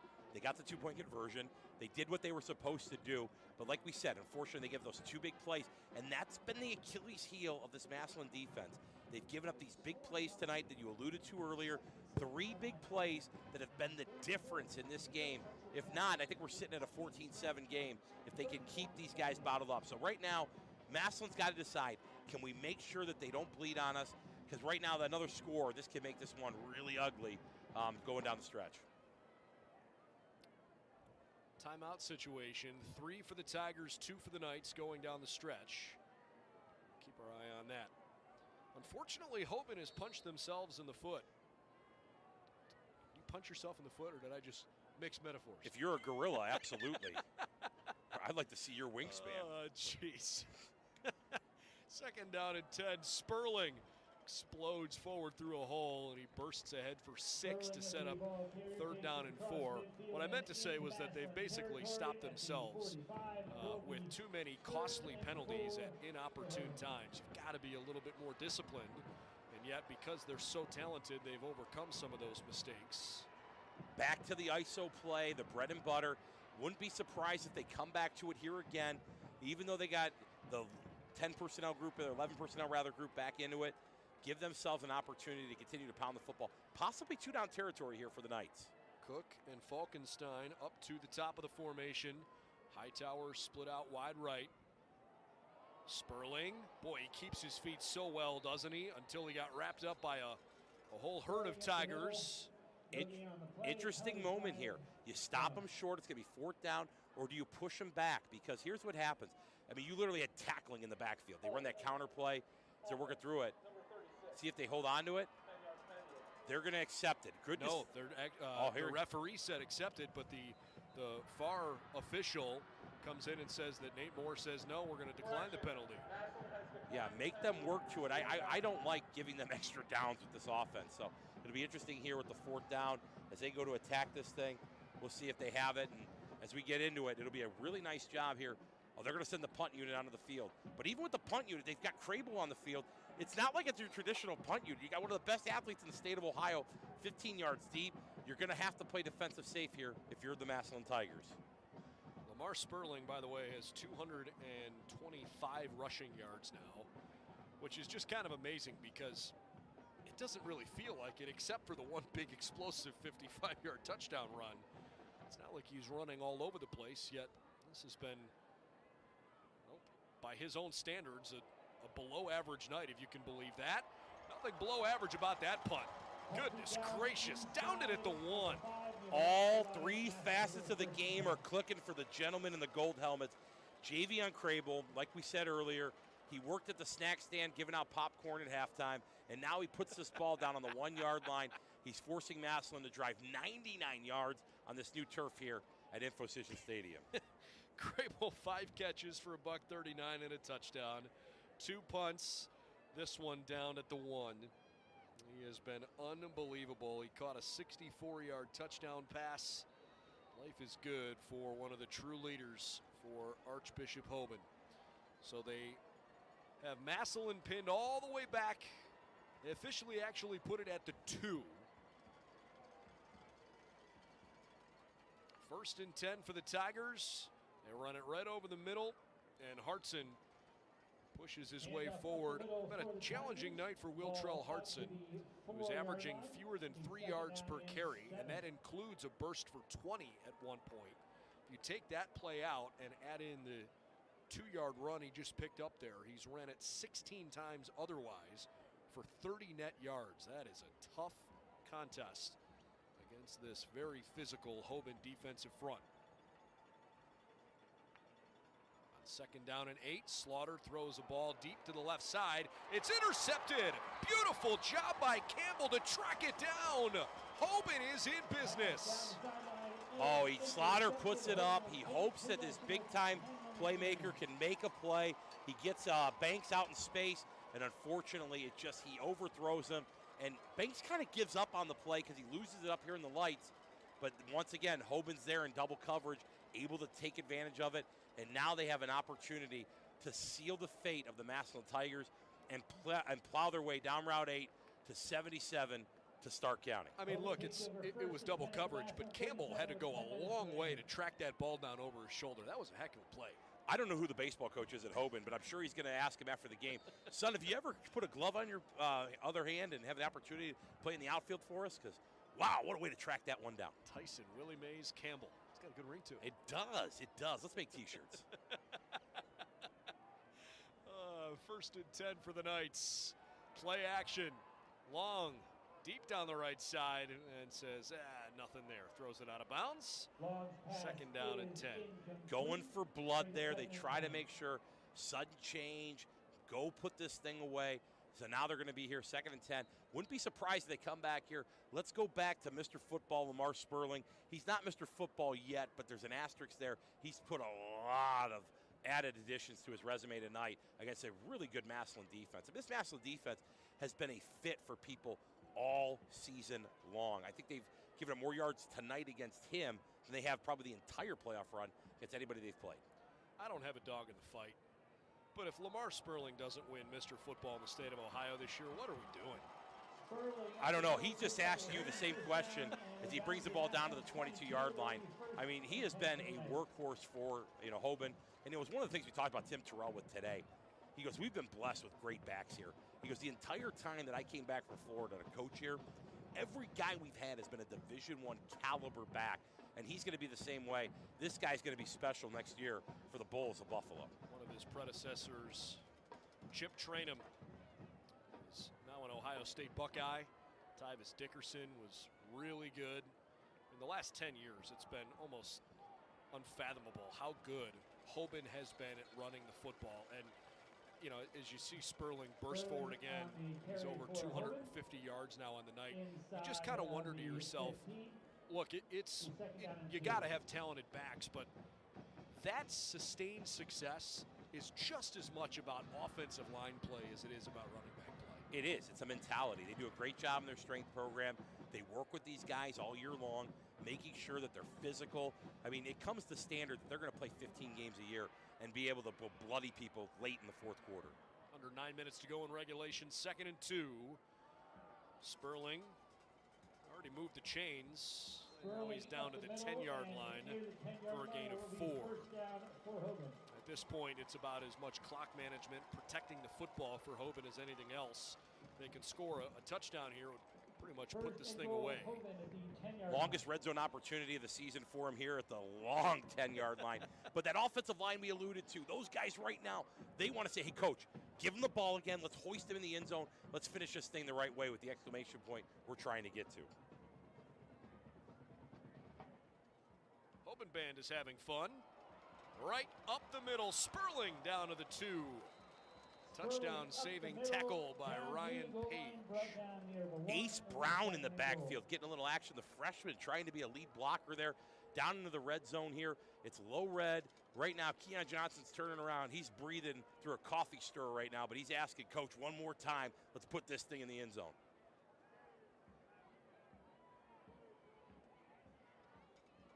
Long gives to Sperling, who is in for the score. They still haven't signaled it. There it is. He was clearly in the end zone. It's a 3-touchdown night for Lamar Sperling. And the Knights lead by 20 midway through the 4th. What an exclamation point on the drive. Just going in, lining up in that full house backfield, and just imposing their will, saying, hey, this is who we are. This is where we're going. And this doesn't take anything away from what Massillon has accomplished at this point this season. Massillon has been such a physical, such a gifted team. And there's folks going to their cars right now that don't need to, because this Massillon team still could do some stuff offensively here late in this game. Yeah, the crowd definitely filing out on the east side of the stadium as the extra point is pulled left. No good. No good. Wide left with it stays 34-14 with 7:43 to go. And look, I can certainly empathize with the frustrating position of some of the folks in Massillon who, you just keep wondering, is this going to be our year? And you make the run that they do, and it turns into, well, there's always next year. And look, it's not over, but Hoban hasn't given up 20 points in 7.5 minutes to anybody all season. And you'd really have to work for it at this point. I understand the pain and the frustration. This Massillon team has done their community proud again here in 2022. It's a young, vibrant team. You've got a great coach in Nate Moore. 99.9% of the schools in the state of Ohio that would love to have him at the leader of their program. He's won everywhere he's been, Minster, LaSalle, and now here at Massillon.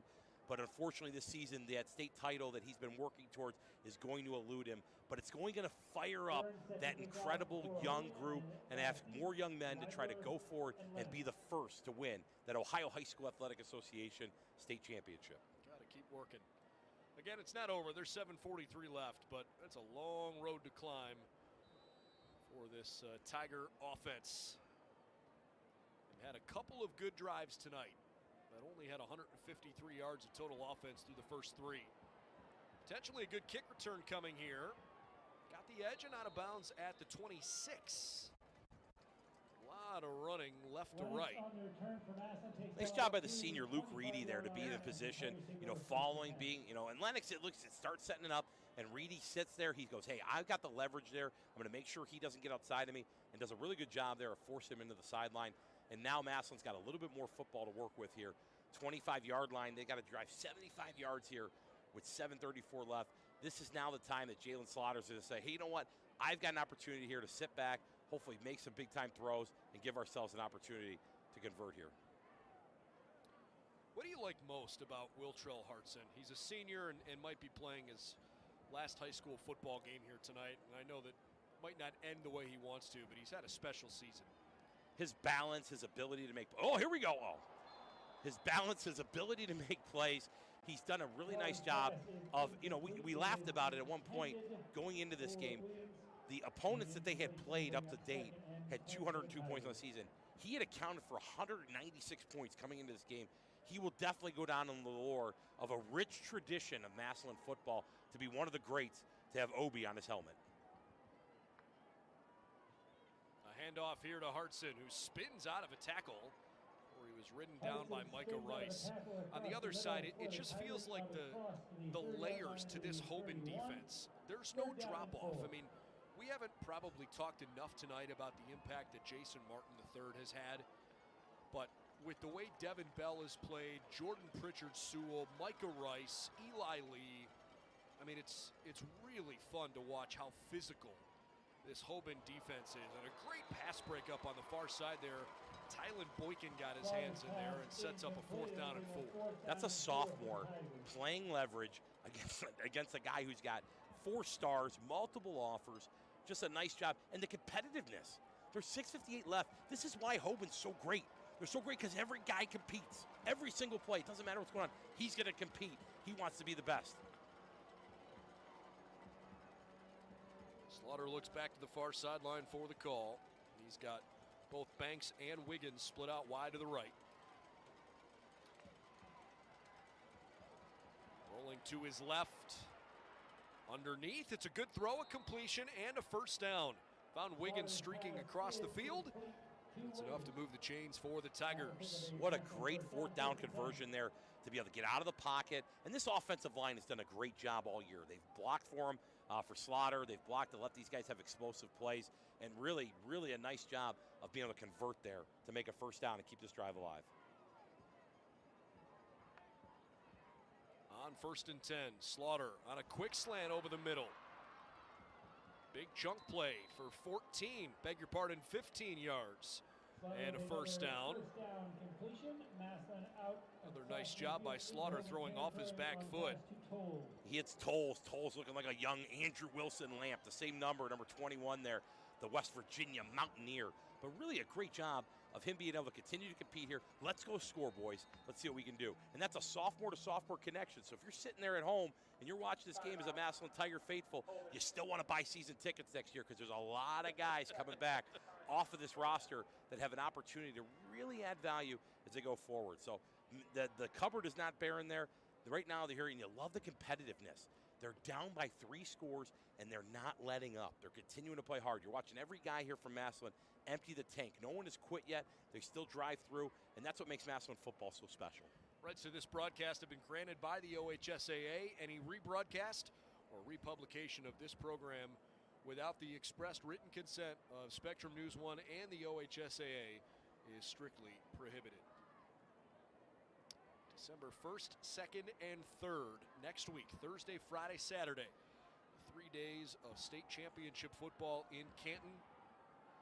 We'll have it all for you here on Spectrum News 1, including the game with this winner, which right now is trending toward Hoban, looking for their 6th state title in the last 8 years. They'll play the winner of Toledo Central Catholic and Kings. Latest score I had on that was still in the first half, so I don't want to give a score that's super old. It was 14-14. That was a long time ago. Another completion. Hoban is certainly adding some pressure at the line and backing off a bit in the secondary as Slaughter completes another one to Tolles on the right-hand side. The bell tolls for him again. They're going to continue to work for him. And this is great because he and Slaughter going forward, they're both sophomores. They're going to be here together for the next couple of years. Really good opportunity for 2 and 21 to hook up here a little bit more this evening.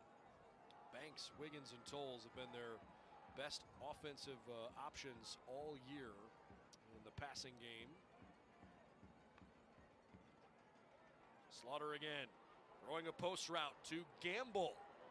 Flag is down, the pass falls incomplete. That's certainly in the area of defensive pass interference. Draped all over his back. Yeah, Jameer Gamble might have lost his cell phone and wallet on that one as he was pettering with them down into the red zone. Don't pick up the flag. Oh, that's a bad decision. That could be a personal foul there. I'm sure he told them don't do that again. Defense, number 23. 15-yard penalty. Illegal play, first down. Dalen Hereford, the sophomore fullback, playing out in the secondary, you know, having the opportunity. He's used to melting people's faces on ISOs, and now he's got to go cover a seam. So a little bit tough of a matchup for him, but a nice job of not giving up the touchdown. Slaughter looking right, wants Hartson. Takes his shot, and he throws a ball that's, wow, it was caught! How did he pull that away? That looked intercepted for sure. It's a Massillon touchdown. Harry Houdini has done less. I thought for sure that was an interception from our situation there, but what a great job of the touchdown, and now there's a little bit more life. The onside kick opportunity, 5:57, 3 timeouts. Why were we talking about a eulogy here? We've got ourselves a football game. Oh my gosh, what a play by Hartson. He's got his second touchdown of the night. They got to call fire as the extra point breaks down, and 7 Hoban defenders go smother it. So it stays a 14-point contest. And we're going to need medical help here. This is not good. Oh no. One of the young men for Massillon is down. Hate seeing that. I don't want to give you the number unless I can confirm it, and unfortunately there were a couple of people in the way, but that certainly did not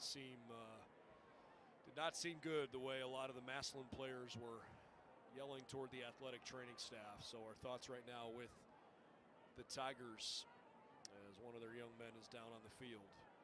It's 34-20, Hoban with 5:57 to play here in regulation. Interesting opportunity there. You know, you botch the snap there, you try to work the fire, and to have all those guys in the backfield, you're really vulnerable as you roll out here. So they're waving in for more help. I think they're bringing out a stretcher here, Brendan. Let's just keep our prayers and thoughts right now with this young Massillon Tiger. Tough to see that. So hopefully he's okay. And unfortunately, it takes the air out of a stadium that was certainly reinvigorated for a moment there after Massillon has its big drive down the field. And look, there were a couple of penalties that certainly hurt the Knights. But, I mean, big chunks. There were double-digit gains, play after play after play, that helped Massillon march down the field quickly. Got it back to 2 touchdowns. There's a lot of booing coming from the far side. I think the Massillon fans appreciated that Hoban was not kneeling. I don't know if the Knights necessarily recognized how serious the situation was as they were meeting with their coaches. But now a lot of the Knights have taken a knee on the sideline. They have brought a cart out to help this young man.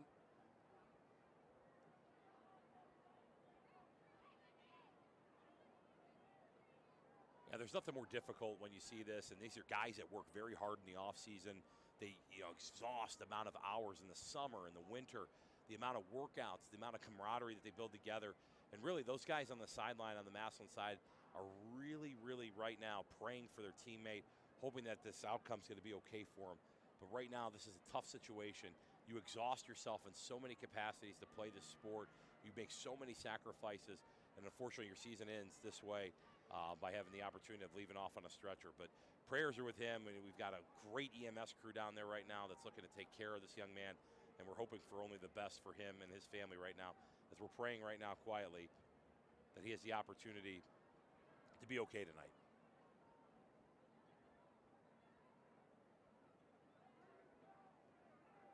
we'll give you a number and let you know which player for Massillon is injured in a moment or two when we can confirm it. I would never speculate at the nature of an injury. I hope this young man is okay, but obviously this is becoming a more serious situation than certainly would have hoped.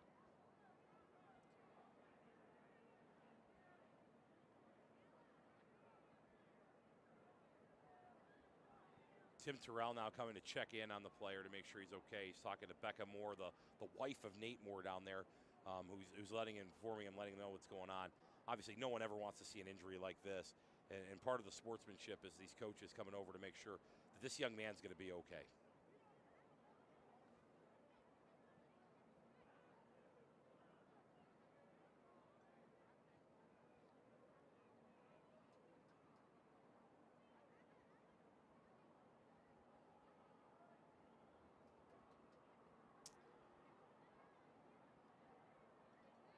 Everybody waiting on bated breath at the moment as they take our young player up onto a stretcher.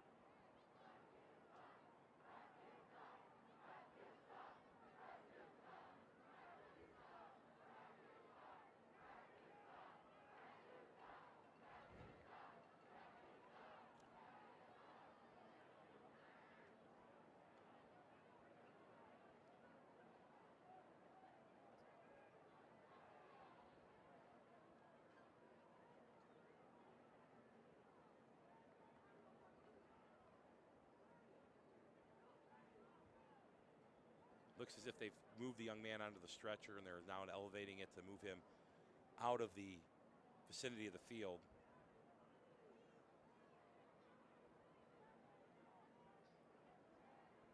All right, we'll step aside here for just a moment and collect our thoughts. There's 5:57 left in regulation. And our thoughts and prayers currently with the Tigers as one of their men is being wheeled off the field. Back here in just a moment.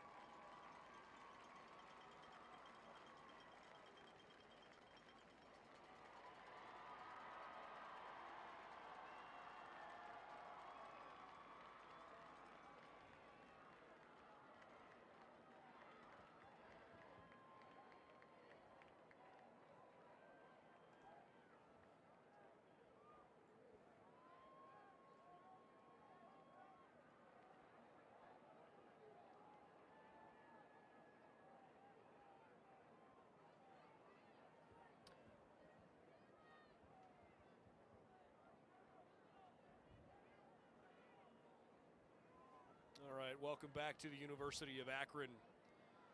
Out of an abundance of caution, because unfortunately we can't 100% confirm which of the young men was injured.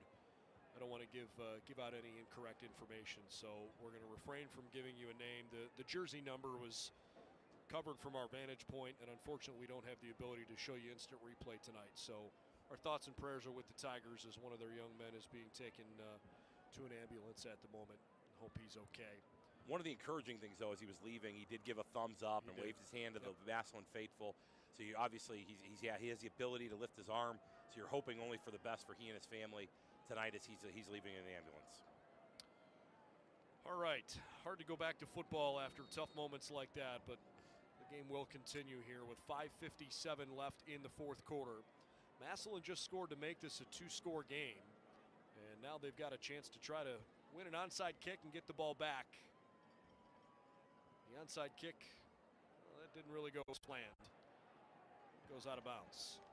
Not a bad decision. They tried to get it behind that front line. They saw an opening there.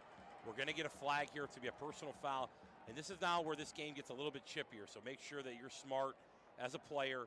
Walk away from this. Walk away, both sides. It's not necessary. Right now, I know there's a lot of emotions. One of your teammates is injured right now, and you didn't convert on that, so you're a little upset about it. But you know, it's important that these guys play smart football here with 5:57 left in the fourth quarter.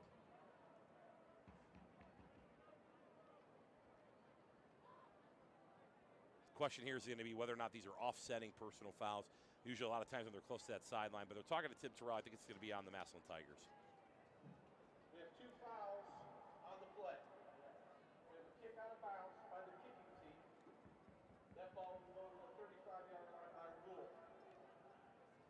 After the play is over, personal foul, number 1, kicking team.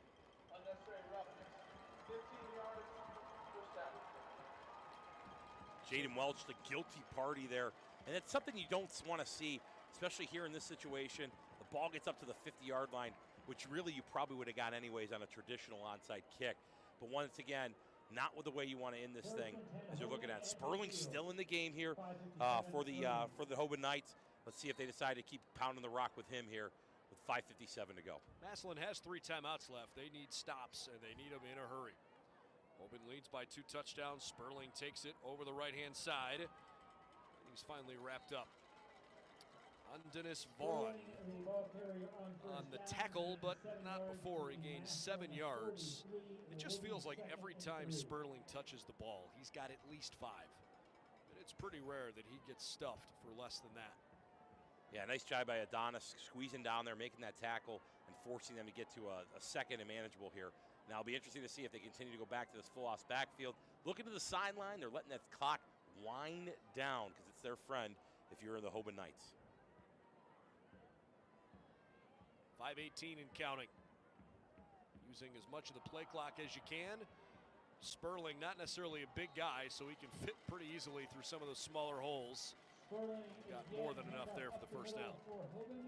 Yeah, they're going to continue to work with him, and once again, once that offensive line has gotten him to this point, they're going to continue to run behind those big fellas up front and give them the ability to get their chance back to Tom Benson Hall of Fame.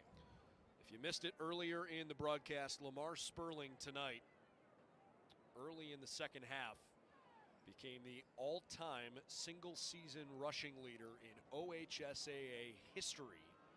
And unfortunately, while we get some quarter stats, we don't have up-to-the-minute stats for you.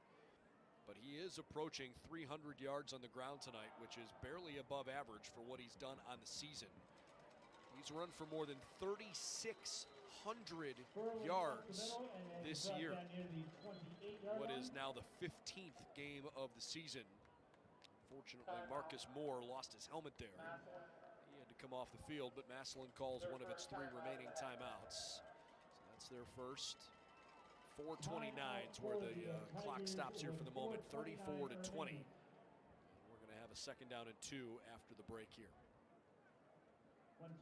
Nate Moore is going to ask these guys one more time, hey, it's second and short. Do we have a chance to get a stop here? And it's really no, it's more so about pride than it is about the actually outcome of the game. And this is important for them going forward as a program. Do they have the ability to force themselves to have the chance and the fortitude to say, hey, we're going to get a stop here. We're not going to let these guys put another score up on us and give the opportunity to build that off-season momentum going forward. Pretty big football game tomorrow, a couple hours south of here.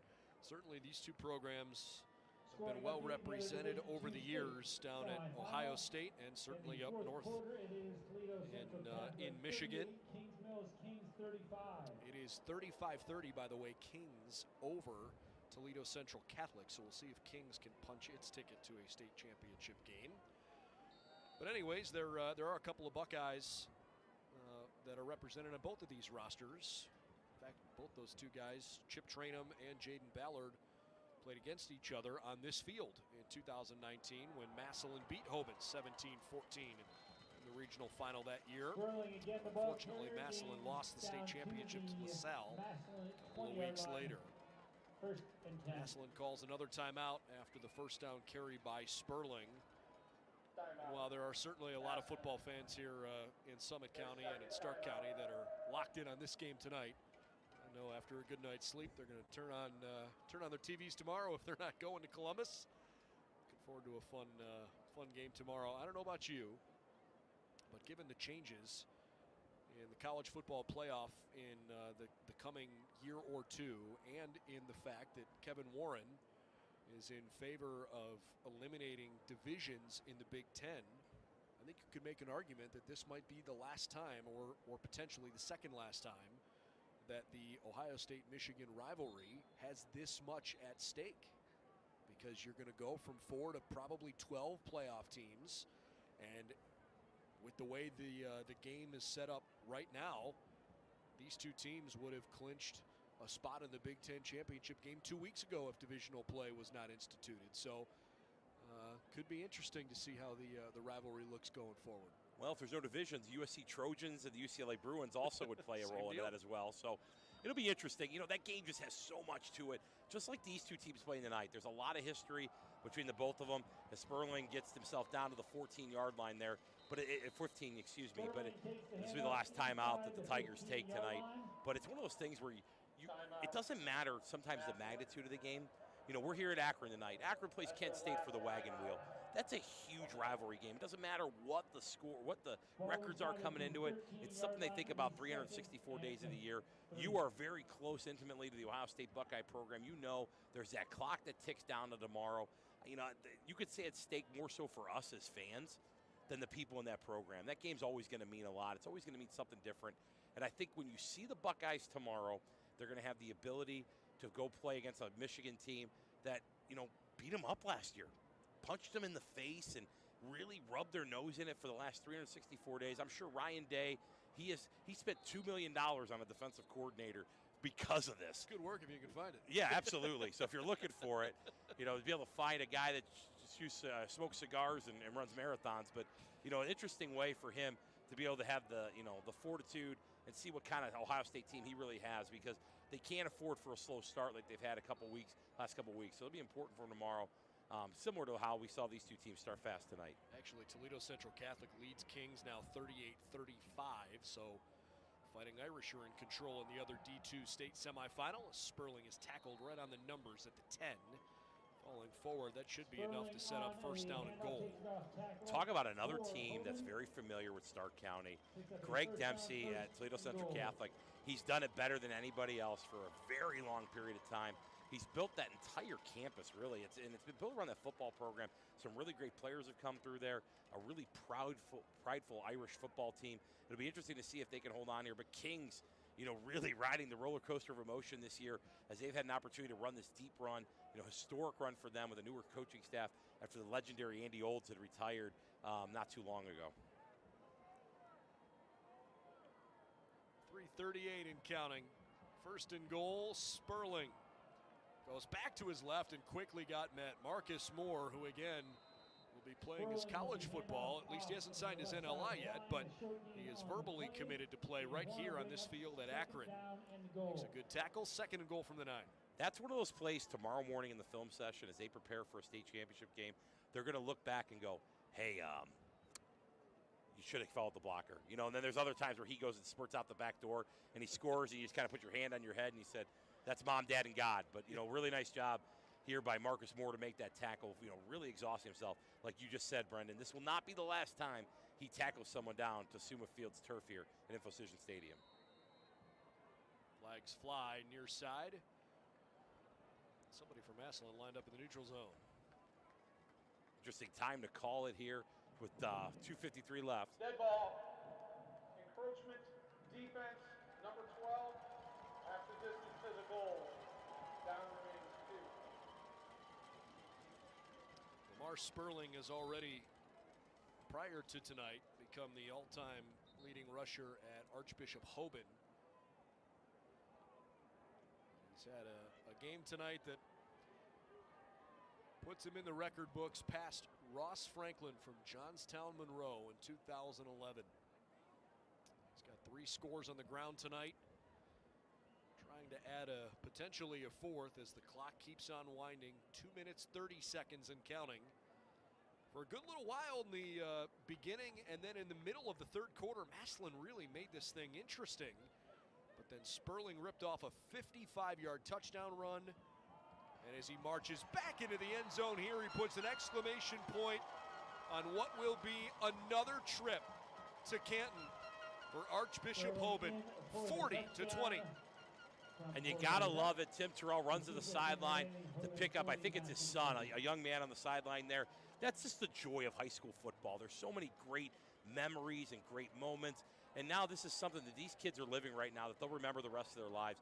And not to take anything away from these Massillon Tigers, who once again have had a phenomenal year, regional championship, the ability to take this team to being one of the last 4 teams in the state of Ohio, still playing football and getting to practice on Thanksgiving. There's nothing like it. Extra point for Burns, which for both teams tonight is a little bit of an adventure. Burns has a good leg, And this time he puts it up and good, so it's 41-20, Archbishop Hoban. 2:15 to go, and many of the remaining fans on the far side of the stadium for Massillon are making their way to the exits. So still a couple of minutes left for Massillon to try and play this out and see what they can do. And Archbishop Hoban is in control here late. Two hot teams. You knew at the outcome of this game that somebody was going to come out of here not victorious, and nothing to hang their hats on, or hang their heads about, rather. Both football teams have executed at a very high level tonight on different times of the game. You know, it comes back to in the first half, those couple explosive plays that they missed out on, and really Hoban was able to capitalize on, starting fast. Interestingly enough, they lost the third quarter, something we talked about in the pregame, that they were a good third quarter football team, but they were resilient. They continued to battle, and when they needed to, they made plays and gave themselves the opportunity to have the chance to play again for a state championship game right down the street. In the meantime, at the Division I level, St. Ed's is kneeling out on Gahanna Lincoln 31-7. So the defending state champion Eagles are on their way back to try to defend their crown. Will they play Moeller or Springfield as the kick is returned from inside the 5 to the 25. Good special teams on both sides there. Latest update from Archbishop Moeller is that the Crusaders lead 24-21 with 4.5 minutes to go in regulation. I'll give you another update as soon as I can find one for you. Great you know job. what? I beg your pardon. Springfield took the lead 20 seconds later. It's 28-24 Springfield over Moeller with about 4:09 left in that game. What a great game. I mean, last year it came down to an extra point. Those guys have gone back and forth. Mo Douglas and Mark Eller, two great football coaches, battling it out tonight. Slaughter slings it to the far side, and a completion as he found Braylon Tolles. I would be remiss on the kickoff. Tommy Conway, the senior DB, comes down and knocks the wood there. Really nice job by him. You know, a 5'7" guy who's paid his dues on kickoff. He goes down and covers it, makes a big tackle there for the Knights. Kings just took a 42-38 lead in their game. Back and forth in the other semi. This one not really with the same drama. Boy, that was a really athletic play. Wiggins makes a catch diving forward. He's frustrated because if he would have kept his feet, he could have picked up potentially a good chunk. Either way, nicely done. Great pitch and catch there, and good job. You know, just the competitiveness. You know, you're down 41-20. You're still playing because you got that self-respect and that pride to continue to finish. And that's a testament to these coaches. Minute and a half to go. Slaughter over the middle with a good pass. Down to the 40. Well, whoever has the opportunity to play this night team, they're going to run a lot of crossing routes here coming up. And what that is he's going to work vertical, get over the top of those linebackers and flatten that thing out. They've done a nice job of staircasing that all evening. And that's going to be something that Hoban's going to have to make sure they're prepared for next week, whether it be Kings or Toledo Central Catholic. Another one thrown out toward Tolles. Makes one man miss. Darts outside at the 25 and got licked on his way out of bounds. Stops the clock at 1:07. And unfortunately, one of the Knights is a little slow to get up. Xavier Williams, the one with the big 49-yard run last week against Hudson, to make that hit on the sideline. Braden Grant struggling to get to his feet.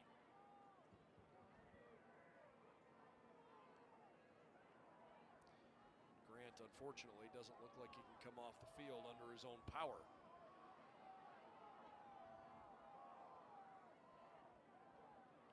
So there's 1:07 left in regulation. And look who's coming out to play defense. Lamar Sperling. How about that? No task too small for the Hoban Knights.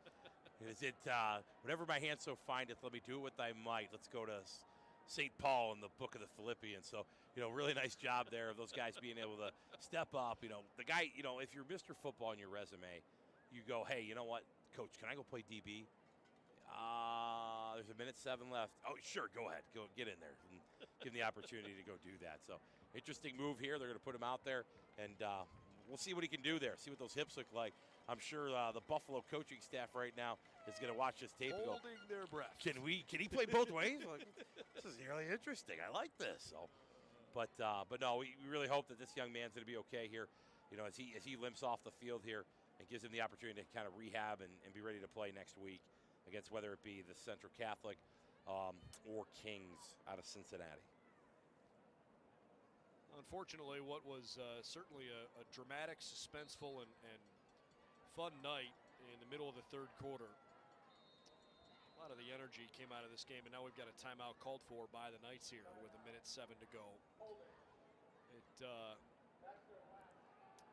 It's been a night that, like I said, a black cloud sort of come over us because of the injury to one of Massillon's players. And again, if you just joined us, if you missed that, I don't want to incorrectly give a name because we did not have a clear view at which player for the Tigers was taken off on a stretcher. There were, unfortunately, there were either players or athletic training staff that were blocking our view, and we didn't have a replay to show you. So certainly wouldn't want to worry anyone about giving an incorrect name. But there was a Massillon player that was taken off on a stretcher, and you know, the good news is there's athletic training help that was here and got to him quickly, but from that point forward in the game, things have felt a little funky. And combined with the fact that Hoban leads by 3 touchdowns right now, it's made for a challenging final 15 minutes or so of this game. Hoban just burned its last time out. We're ready to get play underway again. Slaughter throws it over the middle, and that one bounces in there. Incomplete with 1:02 to go. Second and 10. Is incomplete, brings up 2nd and 10. 3-man rush there, and once again, try to get an opportunity. They still kind of rattle them a little bit, so, you know, relentless effort by these teams. That's what gets you the opportunity to play this late in the OHSAA playoffs. There's nothing like it in Northeast Ohio.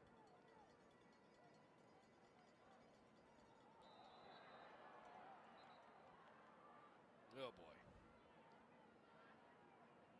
That's an encroachment foul.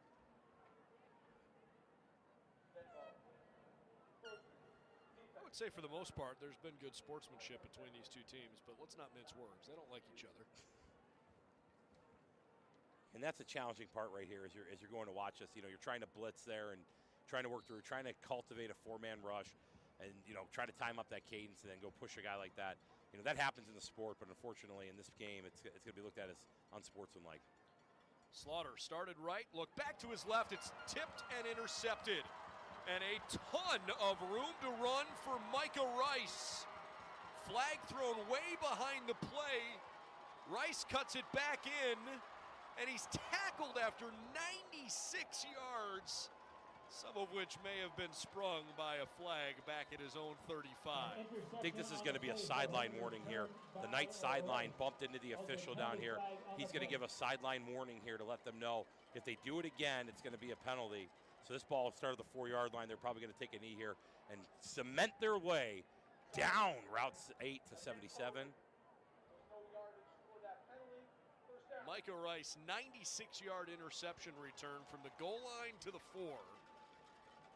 This might be something that Tim Terrell is going to talk to these guys about. In that situation there with no timeouts left, just get down. Just get down. You have the interception. You've cemented the victory. You're going to go. Game's over. The game is over. You're going to take a knee, and you're going to call it a day. So, but the celebration, 43 seconds away here for the opportunity for Hoban, Archbishop Hoban out of Akron, Ohio, the opportunity to compete for another state championship under now the legendary Coach Tim Terrell. 2 kneel downs will do it. Hoban slowly comes out. Sperling will hang out way behind the line of scrimmage. As Ja'Kai Long goes under center. You know, it's funny. This team, man, they change year after year. It's the beauty of high school football. You got to figure out a way to hit the reset button at the start of every year. And how does this new team fit all the pieces together? And there are few programs across the state of Ohio that have figured out a way to do it better than the Knights. They'll take one more knee to make this thing official. And now the clock will approach triple zeros. For the 7th time in 8 years, Archbishop Hoban will play for a state championship. They are the measuring stick in Division II. What an outstanding year for both these teams, but commend Tim Terrell and his staff, the ability to go and win this game and have the opportunity to